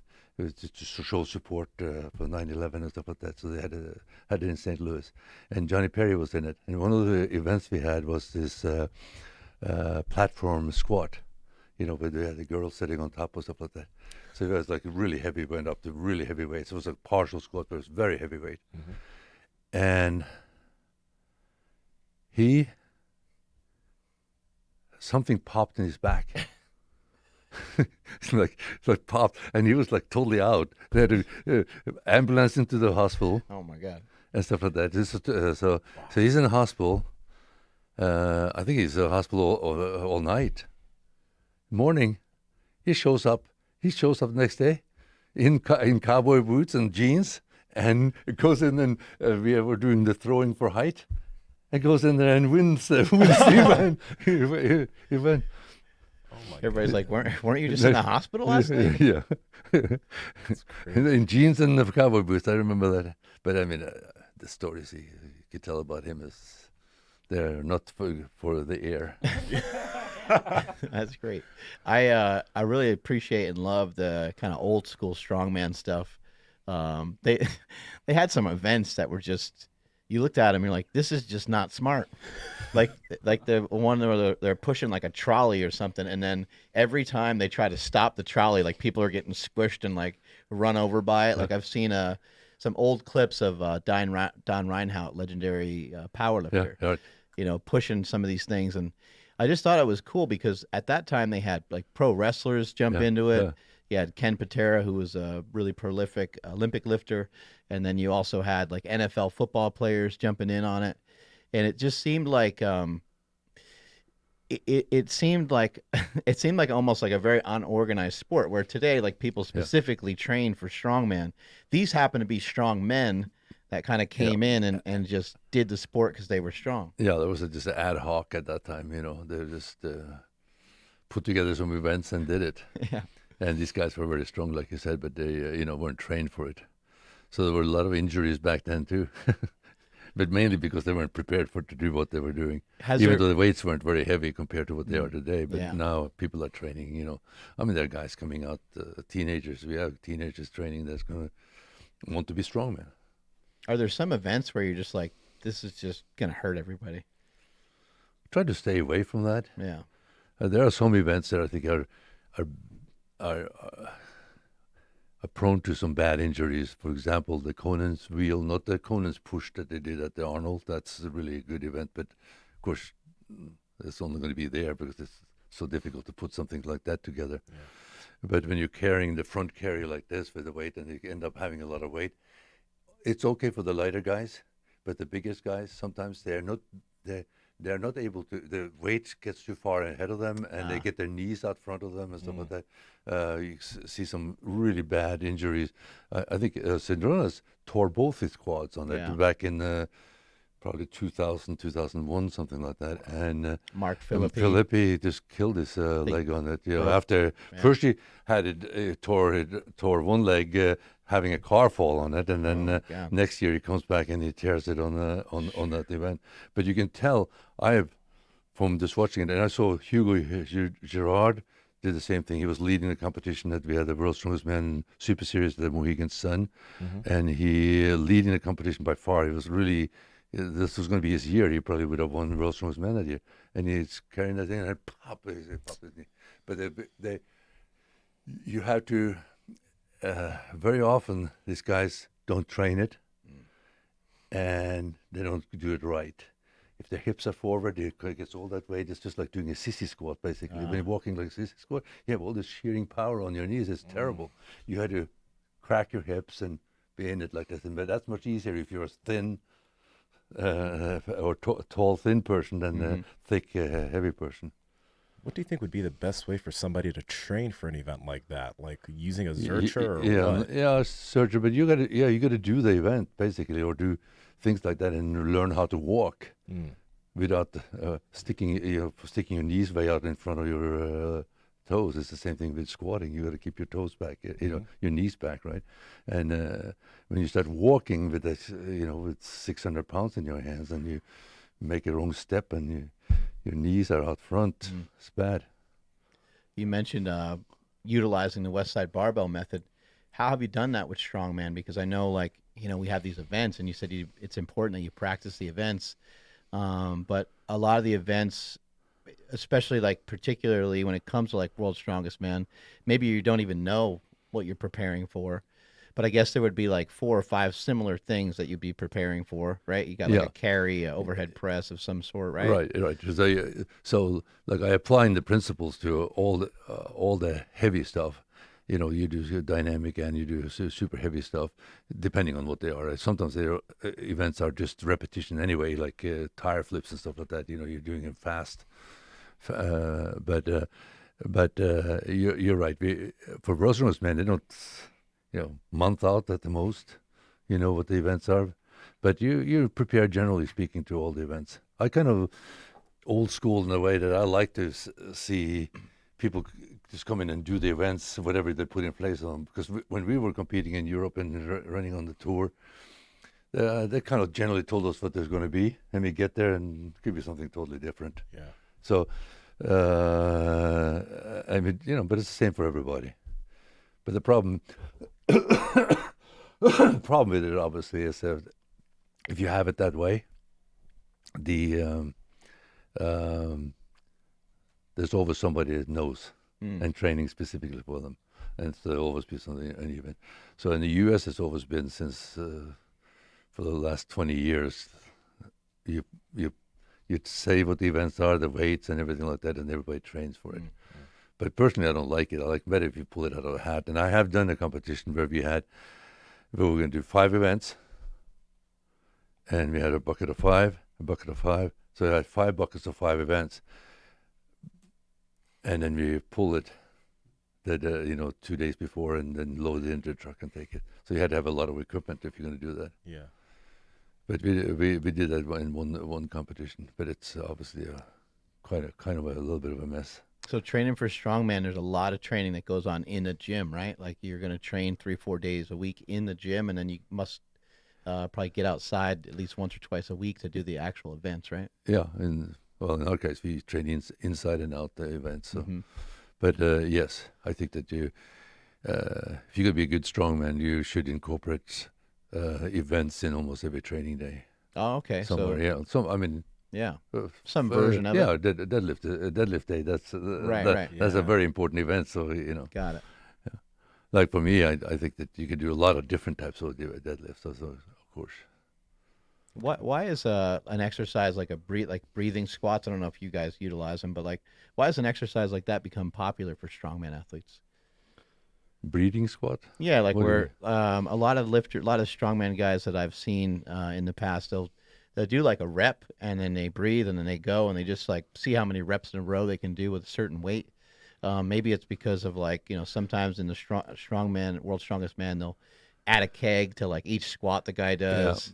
I know like Jesse I- Morundi and guys from years past. I don't know if it's popular to still use it ananymore, but Yeah, I don't know if that's I'm sure people are doing that, but I Right. don't think it's a smart thing to do. I think Yeah. that you should be breathing. I think, but it goes to the fact that like people doing the yoke and stuff like that, they hold their breath when they're doing it, but you don't need to. yeah. I mean, you can have all the power, particularly if you have some mouth guard or something. You bite down, breathe through your nose, and you breathe the whole time instead of holding it. And when you set it down and you put it, and you had to go back or something like that, you're not out of breath. But if you're Right. holding your breath, you're dead. Yeah. Yeah, It's gonna be too difficult. yeah. The yoke carry, what kind of weights are they carrying on that thing? There's 1,700-1,800 pounds, something like that, right? No, they have gone up to that in a couple of instances, but no. At the Arnold's, I think they had you had 1,300, and then you went to 1,560 or something like that. But it's only for a short. It's just too hard on the. How much weight were we using that day? I was thinking about that. What were we had using? we had 25-pound plates, I think, on each side of it. Yeah, but it's not. That's not good. I think that yoke is one of those events that probably better if it was stayed around 1,000 pounds or less for the strongest guys. Is that because like a danger thing? You think? Yeah, it's much compression and you were moving with the weight. It's a really weird exercise because it compresses you down, and for some, No, like, this is my too. It's like he is like a little over 300 pounds and 6'5". wow, It's amazing strength. Look at this. It's 23 years old. it's like kind of running across the stage with it almost. Yeah. The weight kind of compresses you down. It's almost like you feel like you have like no say in like being able to stabilize it. Do your athletes work on trying to stabilize their core through specific exercises, or is it mainly like, hey man, you just got to carry heavy stuff in order to make this work? You certainly going to have to carry heavy sometimes, but I think what we try to do is to do train with what we call a stability yoke or a chain yoke, where you just have the same bar, but you have chains down to the weight, and you can go significantly less weight, and but the instability makes it very hard to do. Wow. And like That lately, sounds cool. like now in this rehab, Martins, that's all he is doing, but he goes up to 700 pounds even on that. So and run with it, but.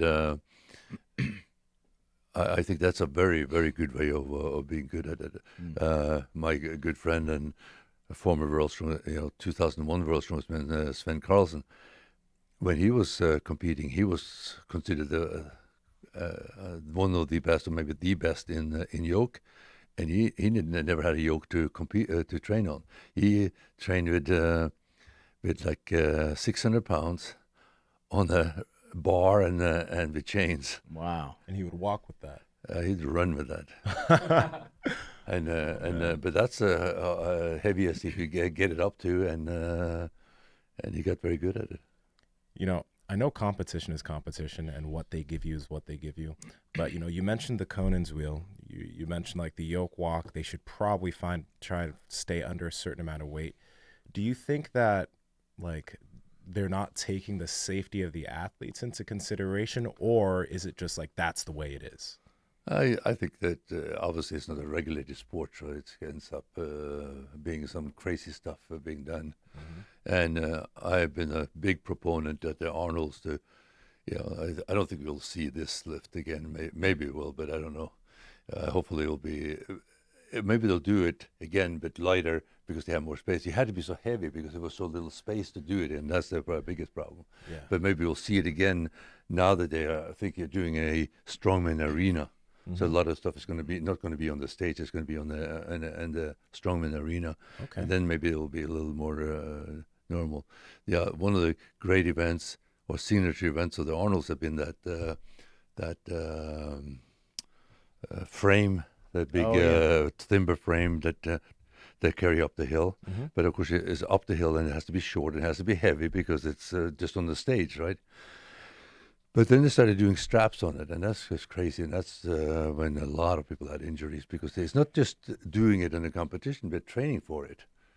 Because it's just too much weight. You can carry too much weight if you put straps on. So you had like 1,100 pounds on your hands, and you're walking up a hill with weights that is moving, and very, very dangerous. And so I'd worked very hard to have him. If you can have that event, just do it with the grip. Right. Yeah, you don't have to have a super. You have to be strong, but you don't have to have you don't have to be a grip guy to be able to do it.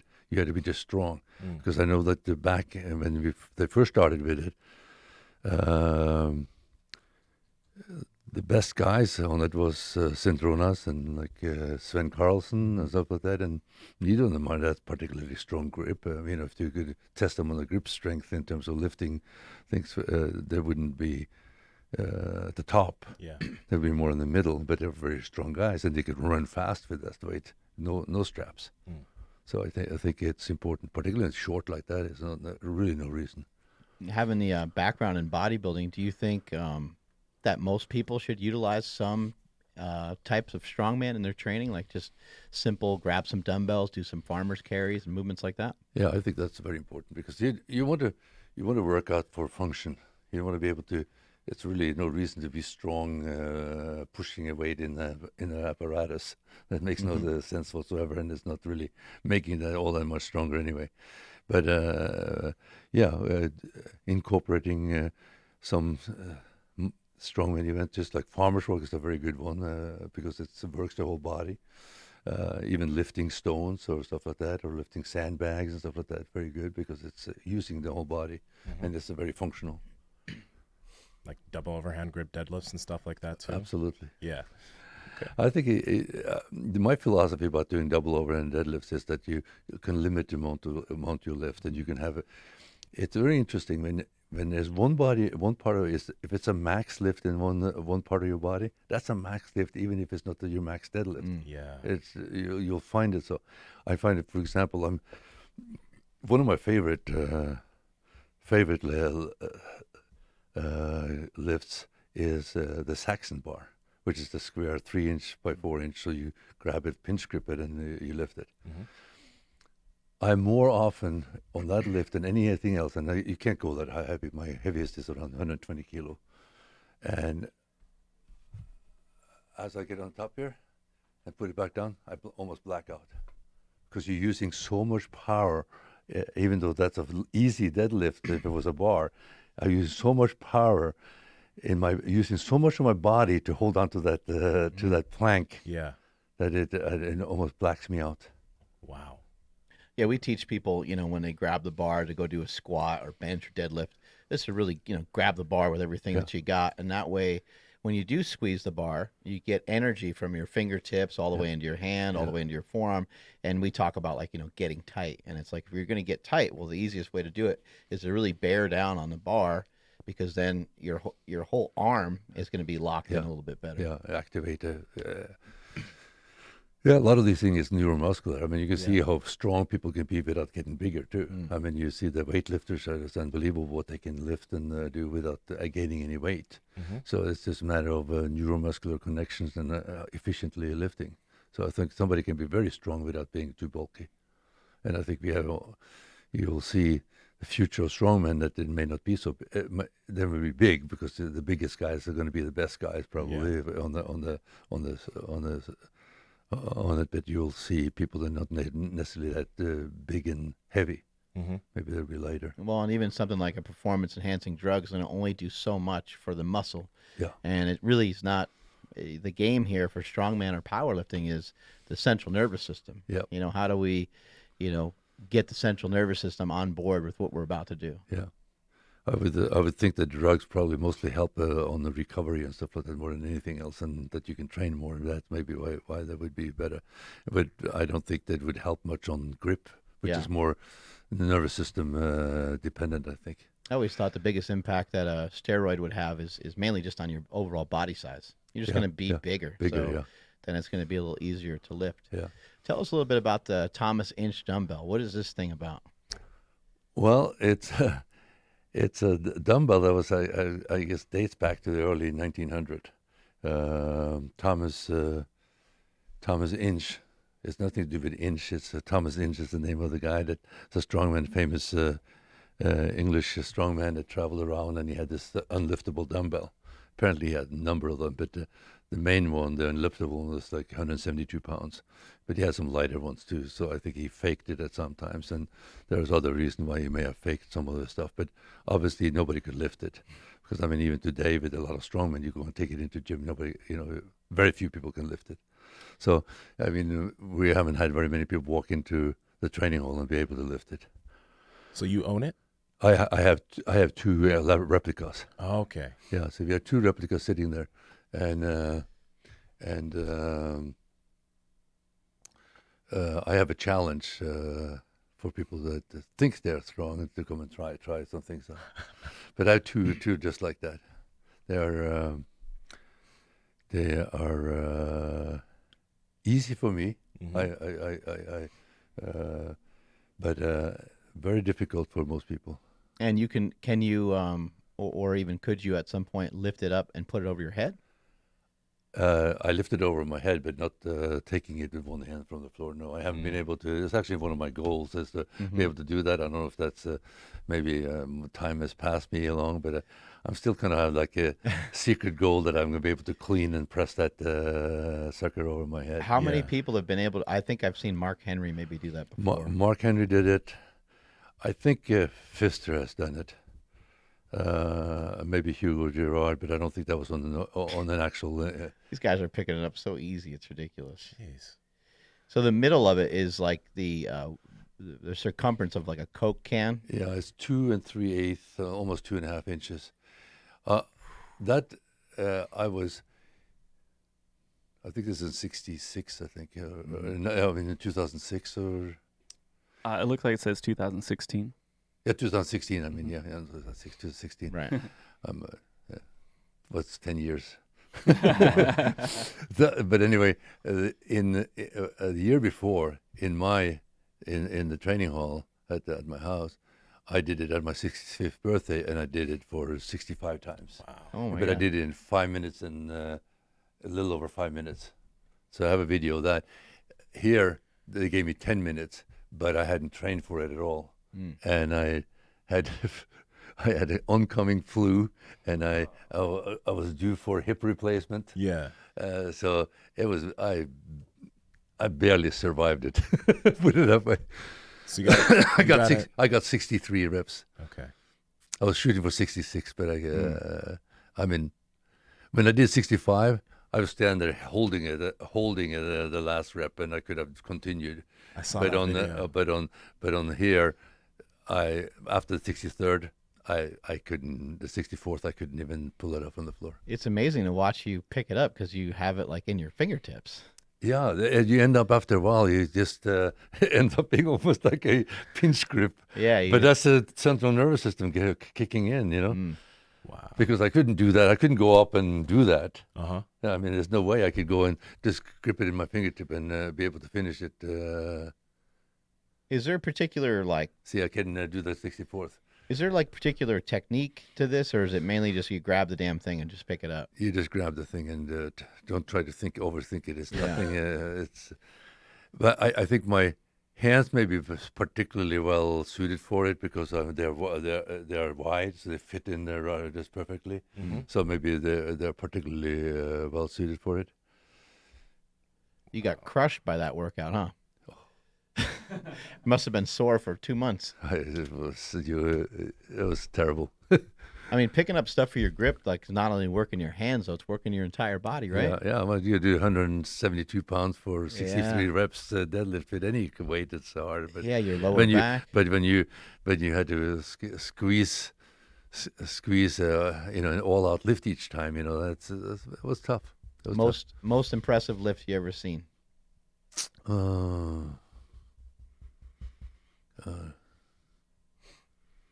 Don't know. I think Or maybe probably the most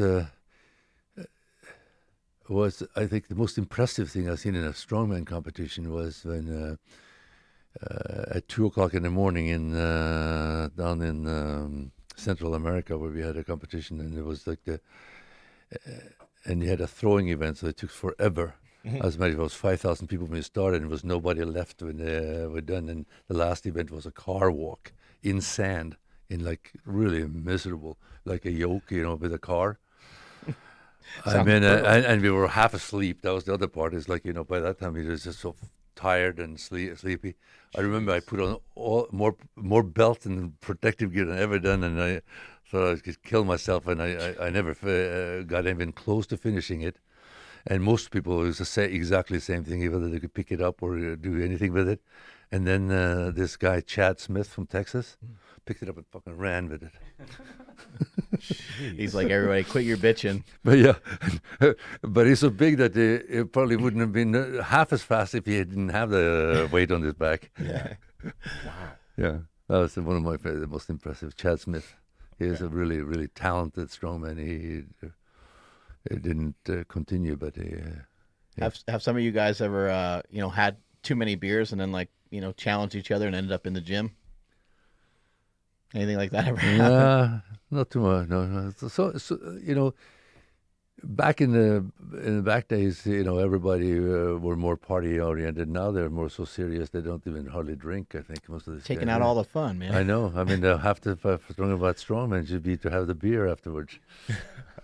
I know in here, anytime we don't even really utilize the Rolling Thunder that much, but anytime we do, it becomes a dick measuring contest, and everyone's got to try it. Yeah. Everyone thinks they're gonna win the day. Yeah. It's funny. We have a lot of times, if we have people coming over, the grip stuff comes out all the time. It's like grip party. Yeah, because there's a lot of, it's easy to do, so everybody can kind of get involved in it. Yeah. Yeah. It's a lot of fun. What about the hub hold? Like some people will pick up the middle of a plate. Yeah. And some people are strong enough to do a 45-pound plate. What's your best on that? Well, I've done the plates because we have had it in a medley competition where I had to put it on the lift it up. Not a great event for me, pretty much because we have these hubs that you add weight to and stuff like that. Right. But most I've done is 25 kilo or 55 pounds, which is not that good. Right. But that's where shorter fingers are better than longer fingers because leverage. Yeah, sometimes people and have. you had to hold it like this. Now I've done over 85 pounds on it when I could grab it any which way I wanted to, but you had to grab it in a certain way, and it's not doesn't fit my fingers. What do you think maybe is the most challenging grip thing that you've come across? I see people picking up the blobs and all the different things. Yeah, the blobs are they're tough. But it's a certain type of strength. Everything you do on grip is that your hands have a lot of different muscles, and your leverage on your fingers, your forearms. There's so many aspects to it, and somebody that's really strong in one thing can be just terrible in the others. I'm a good example. I'm terrible at just doing grippers and stuff like that. Maybe because I never really liked it, so I don't really do it. Like the iron grip or whatever. Yeah. But I would say without no training, without ever seeing them before, I probably did better than most people, and that because somebody handed me a number 2 over the table, and I could easily squeeze it then. But I don't do any better than that now. So because I don't train it, so it's one of those things. So it's different. You don't use your thumb. A lot of I think. My thumb isn't particularly long, but I think it's pretty strong, and that of course helps on all the thick bar lifting, and it helps on pinch grip lifting, like the Saxon bar.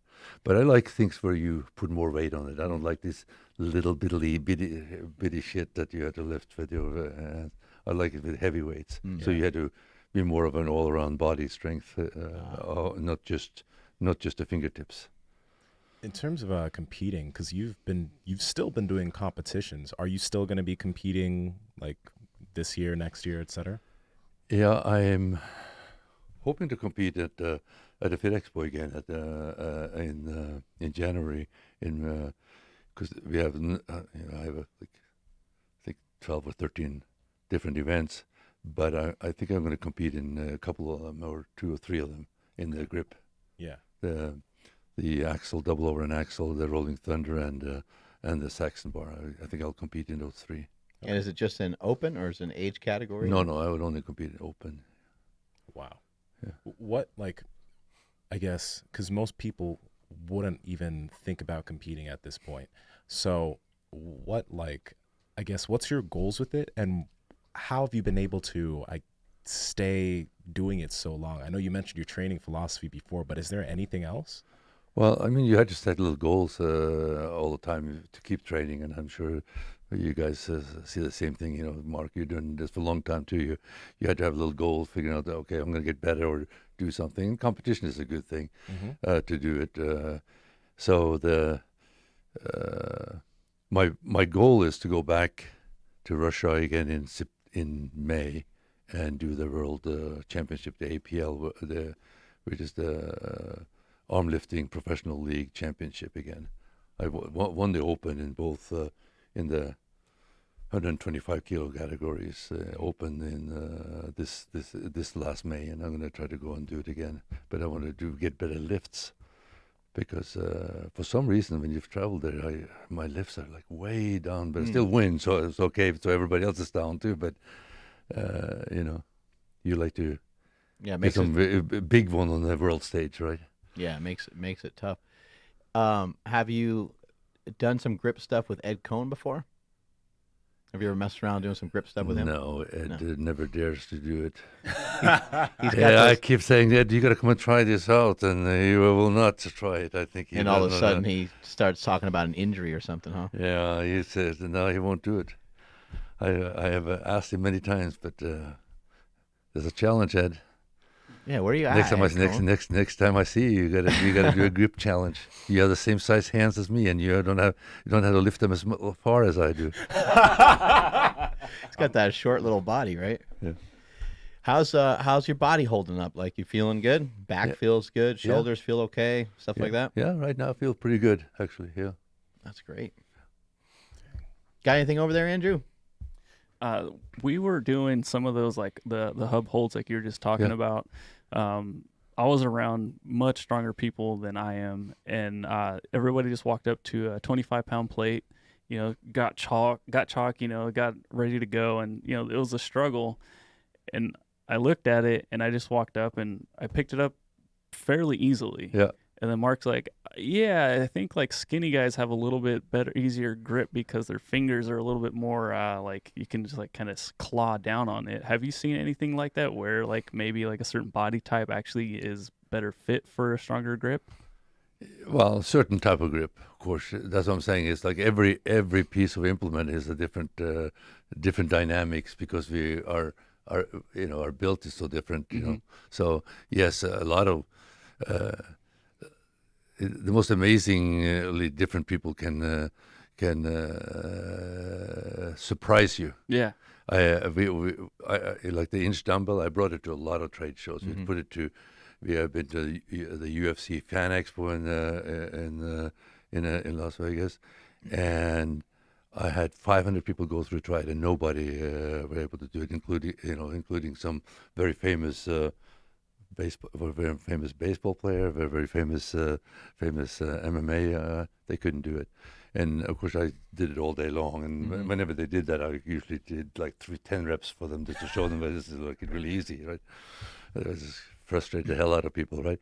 But we were in one show, and I'm not 100% sure which one it was, but we had Brian too. It was in the Dot Fit booth at the show, so it must have probably been an international the URSA show in Las Vegas at that time, and we had a ton of people going through, and of course nobody did it. And either Brian would lift it, or I would come by in a suit and tie and lift it, like to kill them because nobody could do it. But in that show, we had 3 people. It was one of the only shows that I've seen that we had more than one person be able to lift it off the ground, and the one person was I said, I almost going to bet somebody. I guess this guy's so cocky. I guarantee he's not going to do it. But luckily, I didn't bet on it. He lifted it, but I found out afterwards he was an NFL linebacker for the New England Patriots. And Wow. so he had long hands, and he lifted it. And then a high school football player, as one of the youngest guys I've seen do it. He just finished high school, or it was a senior or something like that. But he was able to lift it. Like Wow. one time, got it off the ground. I don't know if we didn't make them deadlift it, but if you can get it off like mid leg or something like that, because most people can't get it off the ground. And then this really regular looking guy, he may have been 200 pounds, maybe. Well, it could be more, but like a really regular looking average Joe walks up and says, what is this? Oh, what do I have to do? Oh, just lift it. And he grabs it and lifts it. And I said, what the hell are you doing? And he was a BMX bicyclist. Huh. His grip depends on his life depends on his grip holding Yeah. onto the handlebar, I guess. Wow. Yeah, he lifted it. I was so impressed because he didn't look like he had ever lifted a weight. Were his hands particularly big or No, just no, normal just size? kind of normal size. I don't think you necessarily had to have a really big hand to do it, because they're so big that you can't get your hands around it anyway. My hands aren't around it any more than this. And you see when I do many reps, I'm almost grabbing it, like Yeah. fingertipping it almost, So no, I think it's more, you had to just be able to crush it with your hands. Do you have to train? I know you mentioned that you just kind of like implement it along with your training, but do you have to train like the individual fingers or anything like that, or I don't. no? No. But I mean, there are people that are really into grip sport and into arm lifting, and all they do is train for this stuff, and Right. they do, they're much more specialized, and they work on much more events and stuff like that. I kind of I like it, probably mostly because I'm good at it, Yeah. and I like it as a way of keep me from lifting and doing and getting stronger overall. So I don't do anything that specialized. I get challenged on this, doing all these different things. We just did one when Yuju and Tom were in town. We have this pyramid. I mean, it's really a pyramid. You're trying to lift it, and when I tried it, I had trouble lifting it without any weight on it. So so they started doing it, and of course now it's a challenge. So now it's a little different. So I ended up actually setting world record on it, like 28 pounds. But it was only 28 pounds. Wow. That's crazy. But that was like, I couldn't do. If I just walked up to it, I could barely lift the damn thing without any weight on it. That sounds like it would be really hard. There Yeah, would be nowhere there's to grab. nothing to grab. The rules for you apparently that you could lean it over a little bit, but you can't have your fingers around it. It has to be just on those pyramid sides, and obviously the weight has to hang down, not turn it, inverting it,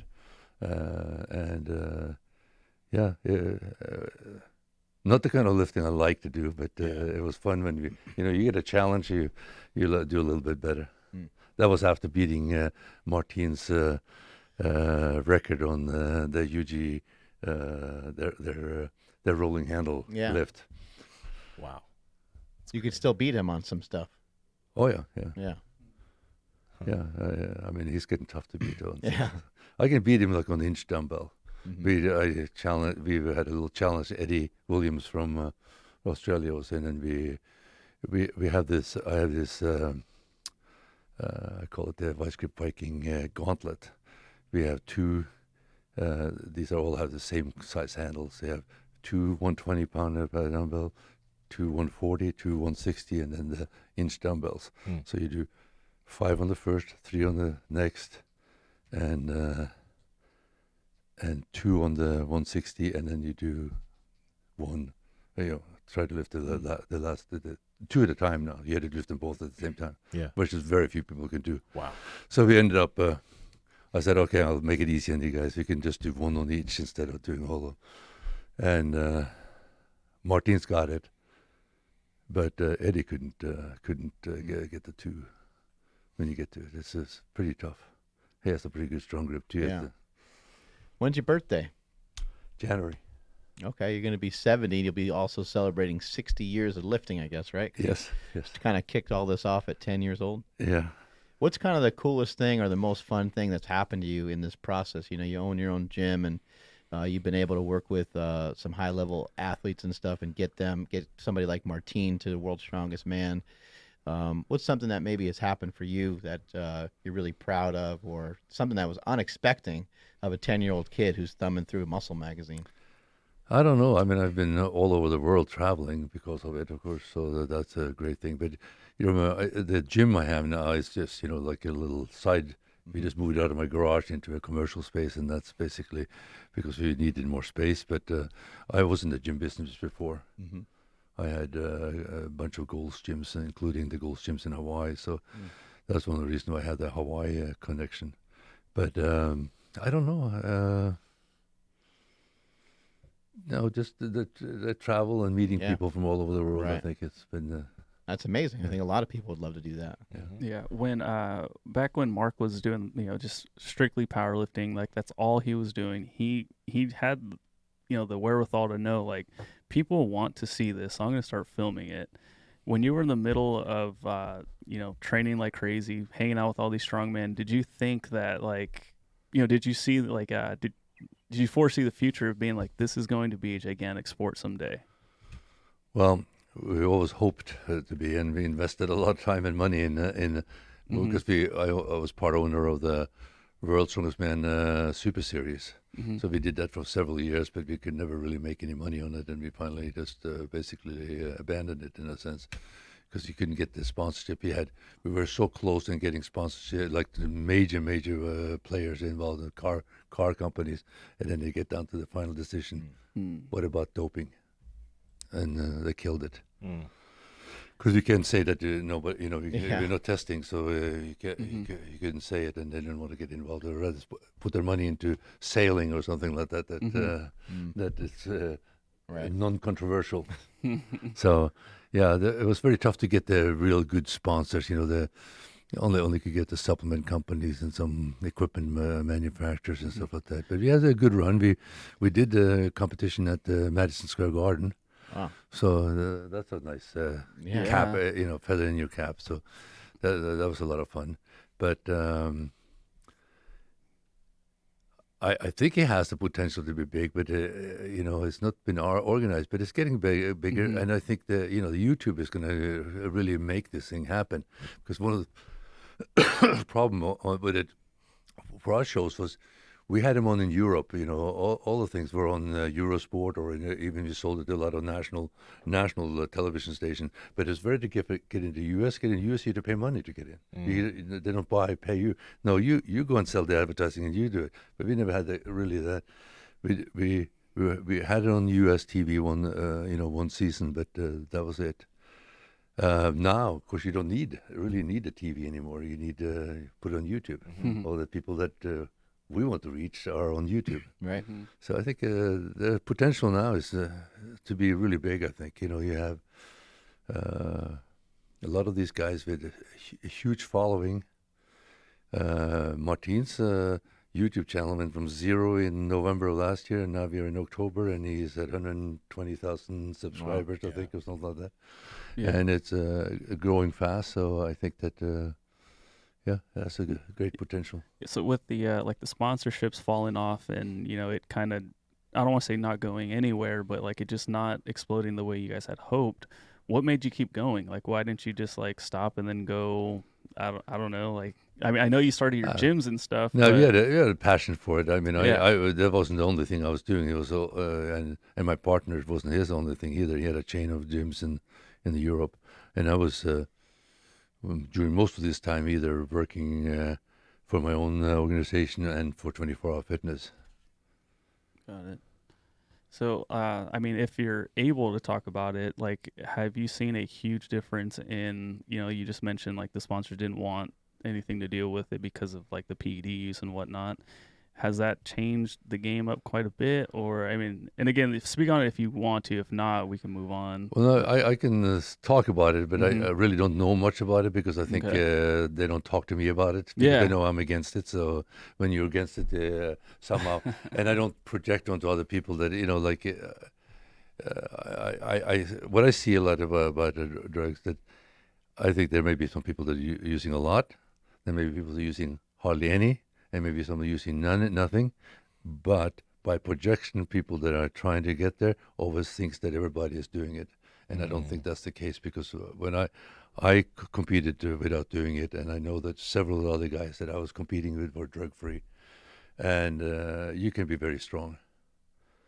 But it's not an organized sport, so it's no testing. So, It seems like Rogue Fitness has stepped up a lot to bring more attention to World's Strongest Man. yeah, Rogue is fantastic, obviously, for a lot of Yeah. strength sport. I mean, they are just been tremendous at supporting the strongmen at Arnold's, and now they're also doing the World's Strongest Man, and of course. They're terrific people, as you know. Yeah. You do business with them, and they're just fantastic for the sport of strongman, of CrossFit, Yeah. and weightlifting. They're probably even throwing something at that as well. Yeah, they've been huge with CrossFit, especially. I actually think that at some point that they'll maybe buy CrossFit. I kind of have a theory that they might be doing that actually pretty soon. I've just been kind of keeping my eye on the whole thing the whole time. But in terms of strongman, it really kind of could help elevate strongman if it continued to get to be seen by more people.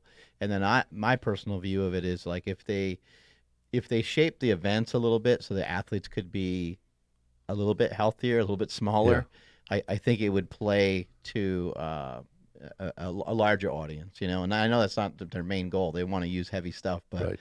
I think if it was brought down a little bit and they said, hey, this guy, was able to carry this thing, the half the length of a football field or Right. something, and the athlete was more aesthetically pleasing, the athlete was like leaner, I think people would be more excited about it, just like they are with CrossFit.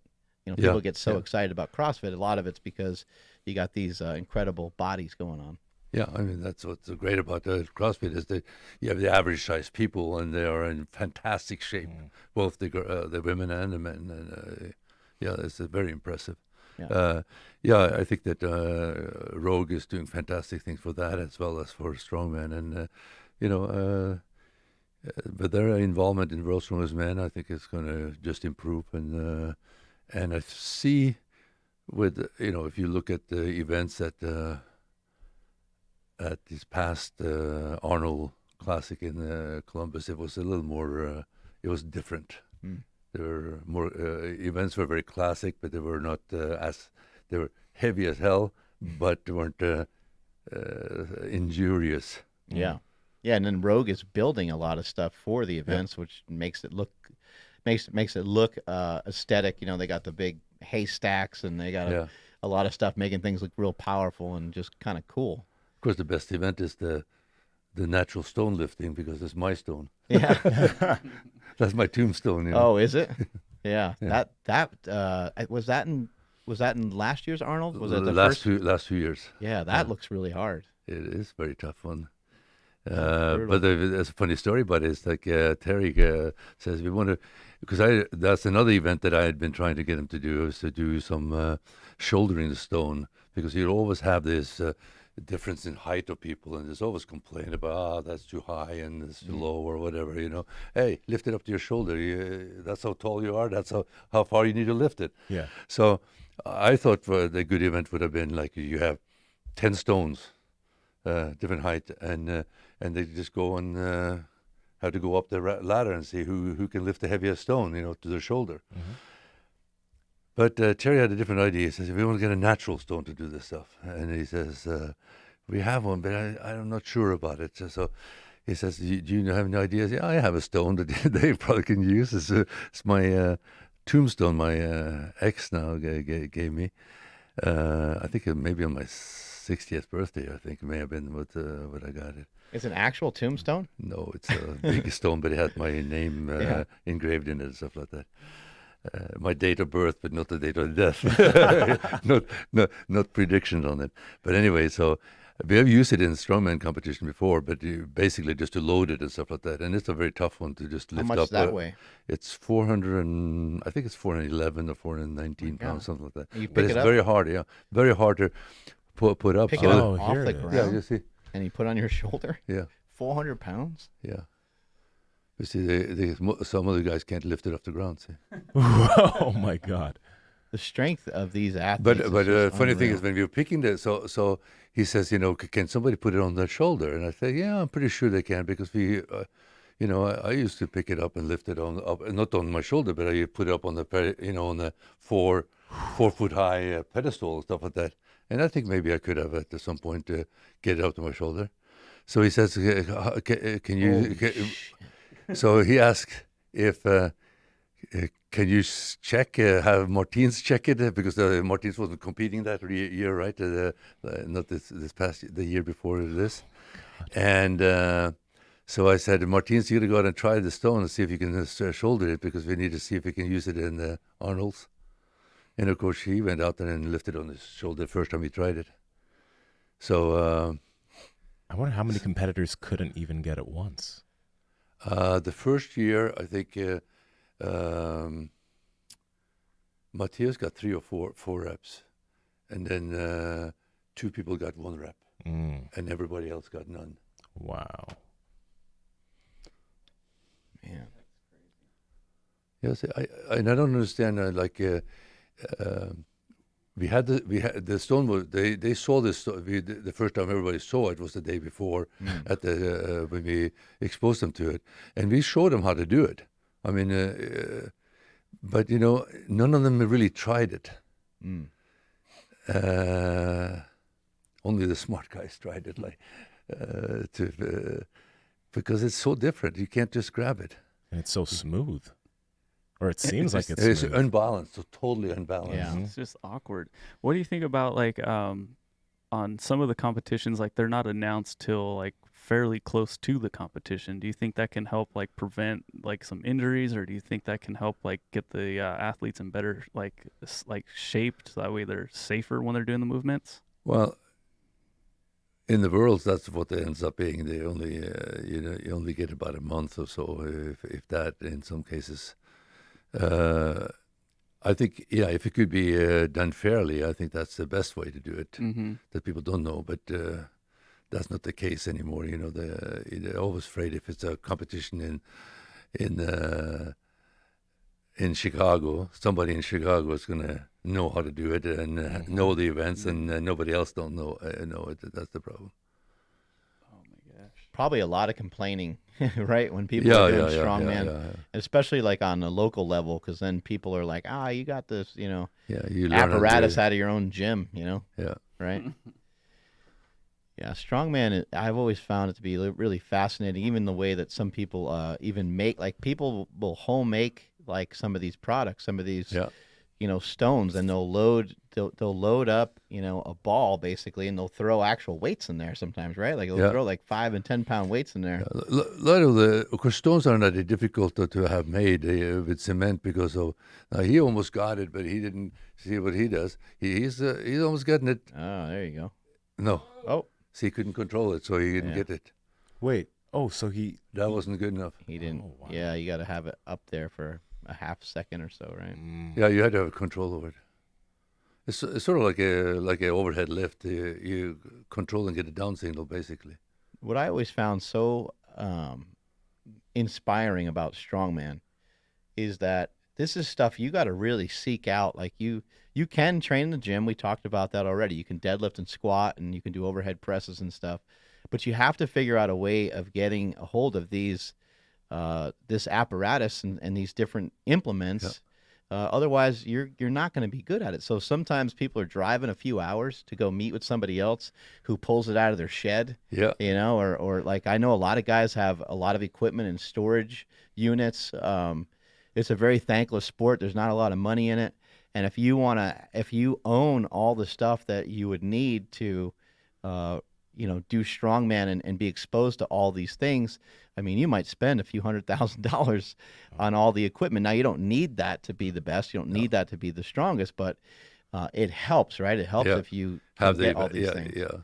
Like, of course, this is one of those things you can't have. You can go and get a stone, and every one of these guys had stones, Right. same weight and heavier that they were training on, but nobody had that stone, and nobody. And even now, the stone is locked up at Rogue in between the first and second year, and it's still locked up there. And when we're not going to use it anymore, then I'll take it back. But And if you're- you're going to use it, it's going to stay there, so nobody has the advantage. And your body type, really makes a big difference too. Because again, like you were saying earlier with the Conan wheel, if you have like kind of like a belly, then the thing gets, or you're a thicker person, the thing gets away from you more. So in this one, it doesn't really help you to weigh a crazy amount of weight. No. Or to be tall. Yeah, you got Well- Hafthor who's got to like bend over like crazy to get this thing. Having long arms might help though, huh? Yeah. To be able to bear hug. That helps. Bear hug the stone. And I think he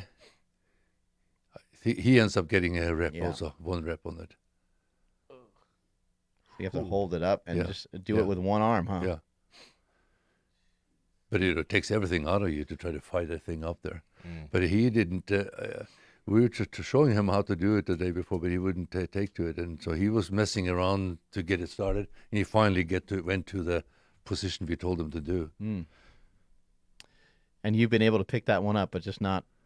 I have Never never done the shoulders, but I picked it up and put it on like 4 foot, Yeah. 4 foot platforms, and I did That's that first time I got it. So Wow. I was pretty good at That's strong lifting. But here is also the grip strength comes in. On this thing here, it helps to have strong hands because you have to balance it. You're grabbing it and holding it. More so on this natural stone than it is on the round stone. But still, even in the round stone, a good grip helps. Yeah. Because you control it, because you don't never get it perfect, right? So that when you get it, if your hands can make up for a little imbalance, that makes the difference. Thank you so much for coming up here and being on our show. Really, really appreciate it. Great Thank to have you. great to have a strength legend in the house for today. So, thank you, sir. Appreciate it. Hey, thank you. Strength is never weakness. Weakness never strength. Catch y'all later.